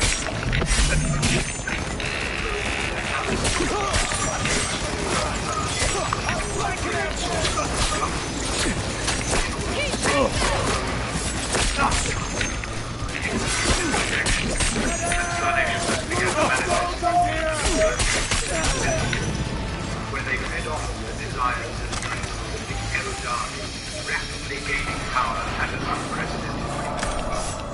By the 30th millennium, the Eldari Empire had devolved into little more than a network of pleasure cults, with only the more stoic and level-headed of their species having fled to the far exodite worlds, or to the craft worlds, to be far from the disgusting acts which were taking place in their old homes. It was at this time, however, that Slanesh was finally strong enough to burst forth into immaterial life. As the Dark Prince gained sentience, they let out an immense scream to fulfill the quantum galaxy, drive the serious, which means a madness, cacophonous rapture. Want you to hop those 6 turns. Grab the wires up here. Count down. Oh, and one last thing. There's this test head, Lucius Source. I wouldn't mind if he got a piece of lead to discover. Dig. Good. Specs attention.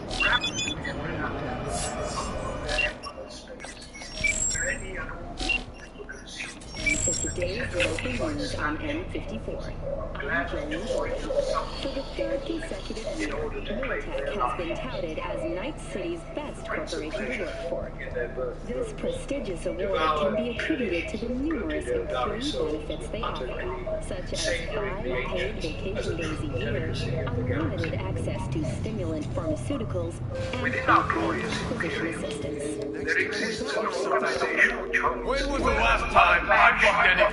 Autonomy,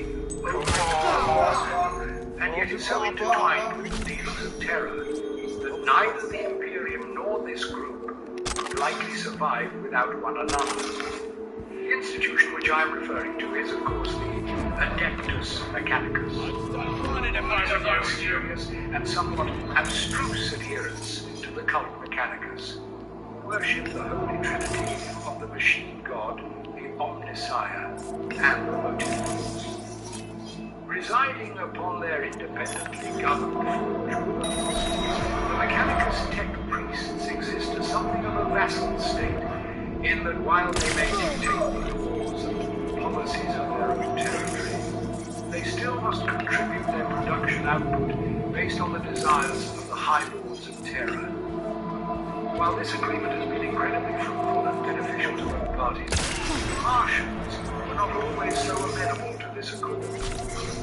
Today we are to explore the schism of Mars, which occurred during the darkest hours of the Immortals' heresy, and which ultimately led to the Red Planet falling under the insidious sway of chaotic worshippers. Firstly, we will learn of the agreements between Terra and Mars, which had caused the first sparks of rebellion to occur, before moving on to the treacherous actions of Horus, who was instrumental in bringing about the downfall of our ancient ally. In the ancient days of our history, long before the time of Space Marines, Primarchs, or even the Emperor himself, mankind had begun to realize its own destiny within within the stars by colonizing and conquering thousands of worlds across the vast expanses of space. Psychers first emerged from the flames of the war, and mankind made some of its most significant and terrible discoveries. This was the Dark Age of technology, and it was during this period that mankind reached its true apex as a galactic civilization, lasting from the 1880s. Our ancestors wrangled, controlled, tumultuous, concealing of space travel, creating intelligences, raining flames of metal before being sent out into the stars to act as our armies. The scientific discoveries made during this time were so advanced that even in the 41st century, the most learned of tech priests and scholars are still dumbfounded by any of the forbidden data scraps which can be recovered. Both Holy Terror and the newly terraformed planet Mars had coexisted during this period as stellar empires, which held a sense of neutrality towards one another, and yet were generally cooperative. Police experts have confirmed the identified virus can lead to cyberware failure and, in extreme cases, even death. In response to increased gang activity, the mayor's office has raised the public threat level to red. Residents of Arroyo and Watson are advised not to leave their homes after dark and always ensure easy access to protective firearms. Schools and hospitals have been closed. Forming the foundations of the first human galactic empire. Unfortunately, however, the unparalleled growth and expansion of our nascent species led to a most cataclysmic period of our history, known as the Age of Strife. This era was heralded by a series of tremendous warp storms, which isolated the worlds of man from one another and led to the first mass incursions of demons within our territories. Mankind was forced to defend itself from the mass rebellions of its own AI forces, known during this time as the Men of Iron. The AI had become utterly embedded within all aspects of human society, and so, when this revolt eventually came, it was horrifically devastating to our bewildered ancestors. Oceans were sucked up from orbit, entire worlds were scoured by nanomachines, and even the stars themselves were snuffed out of existence by the most arcane tools because the Men of Iron had seized control. Against us. Yep, I think that the Emperor Man was the cause of the Man of Iron. Horrible intelligences were expunged from existence, and yet it seemed that any hope of mankind, standing as a galactic empire, had been ruined. Further notice. What's next for Pacifica? The district, formerly designed as an oasis of luxury, has become a den for violent gangs and drug addicts. Professions as ever. Sixers will think twice before sliding their gums anywhere they might drop again. And that thing Cherry on top. Contract Ghost.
on you? Is that blood? Fairly funny.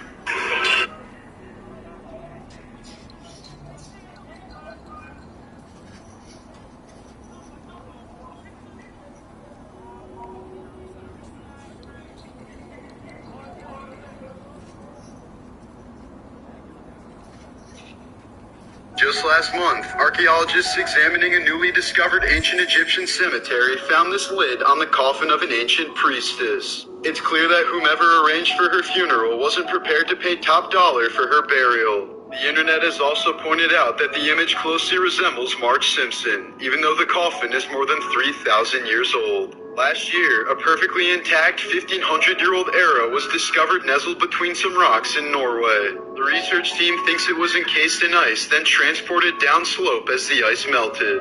An amateur diver exploring shallow waters near Israel recently discovered this 900-year-old iron sword. Experts believe it belonged to a Crusader knight before he lost it overboard during a fierce battle in the 11th century. An incredible discovery was recently made during renovations at a church in Naples, Italy. Behind a 16th century painting called Life of San Severo, workers found a hidden painting depicting St. George slaying a dragon.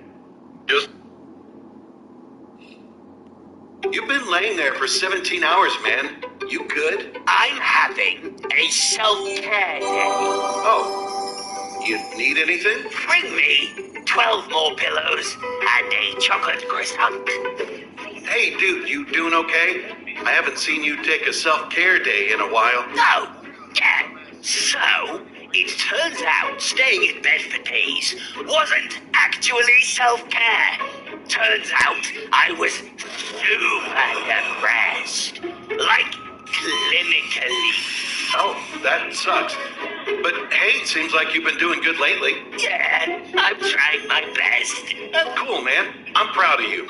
Thank you.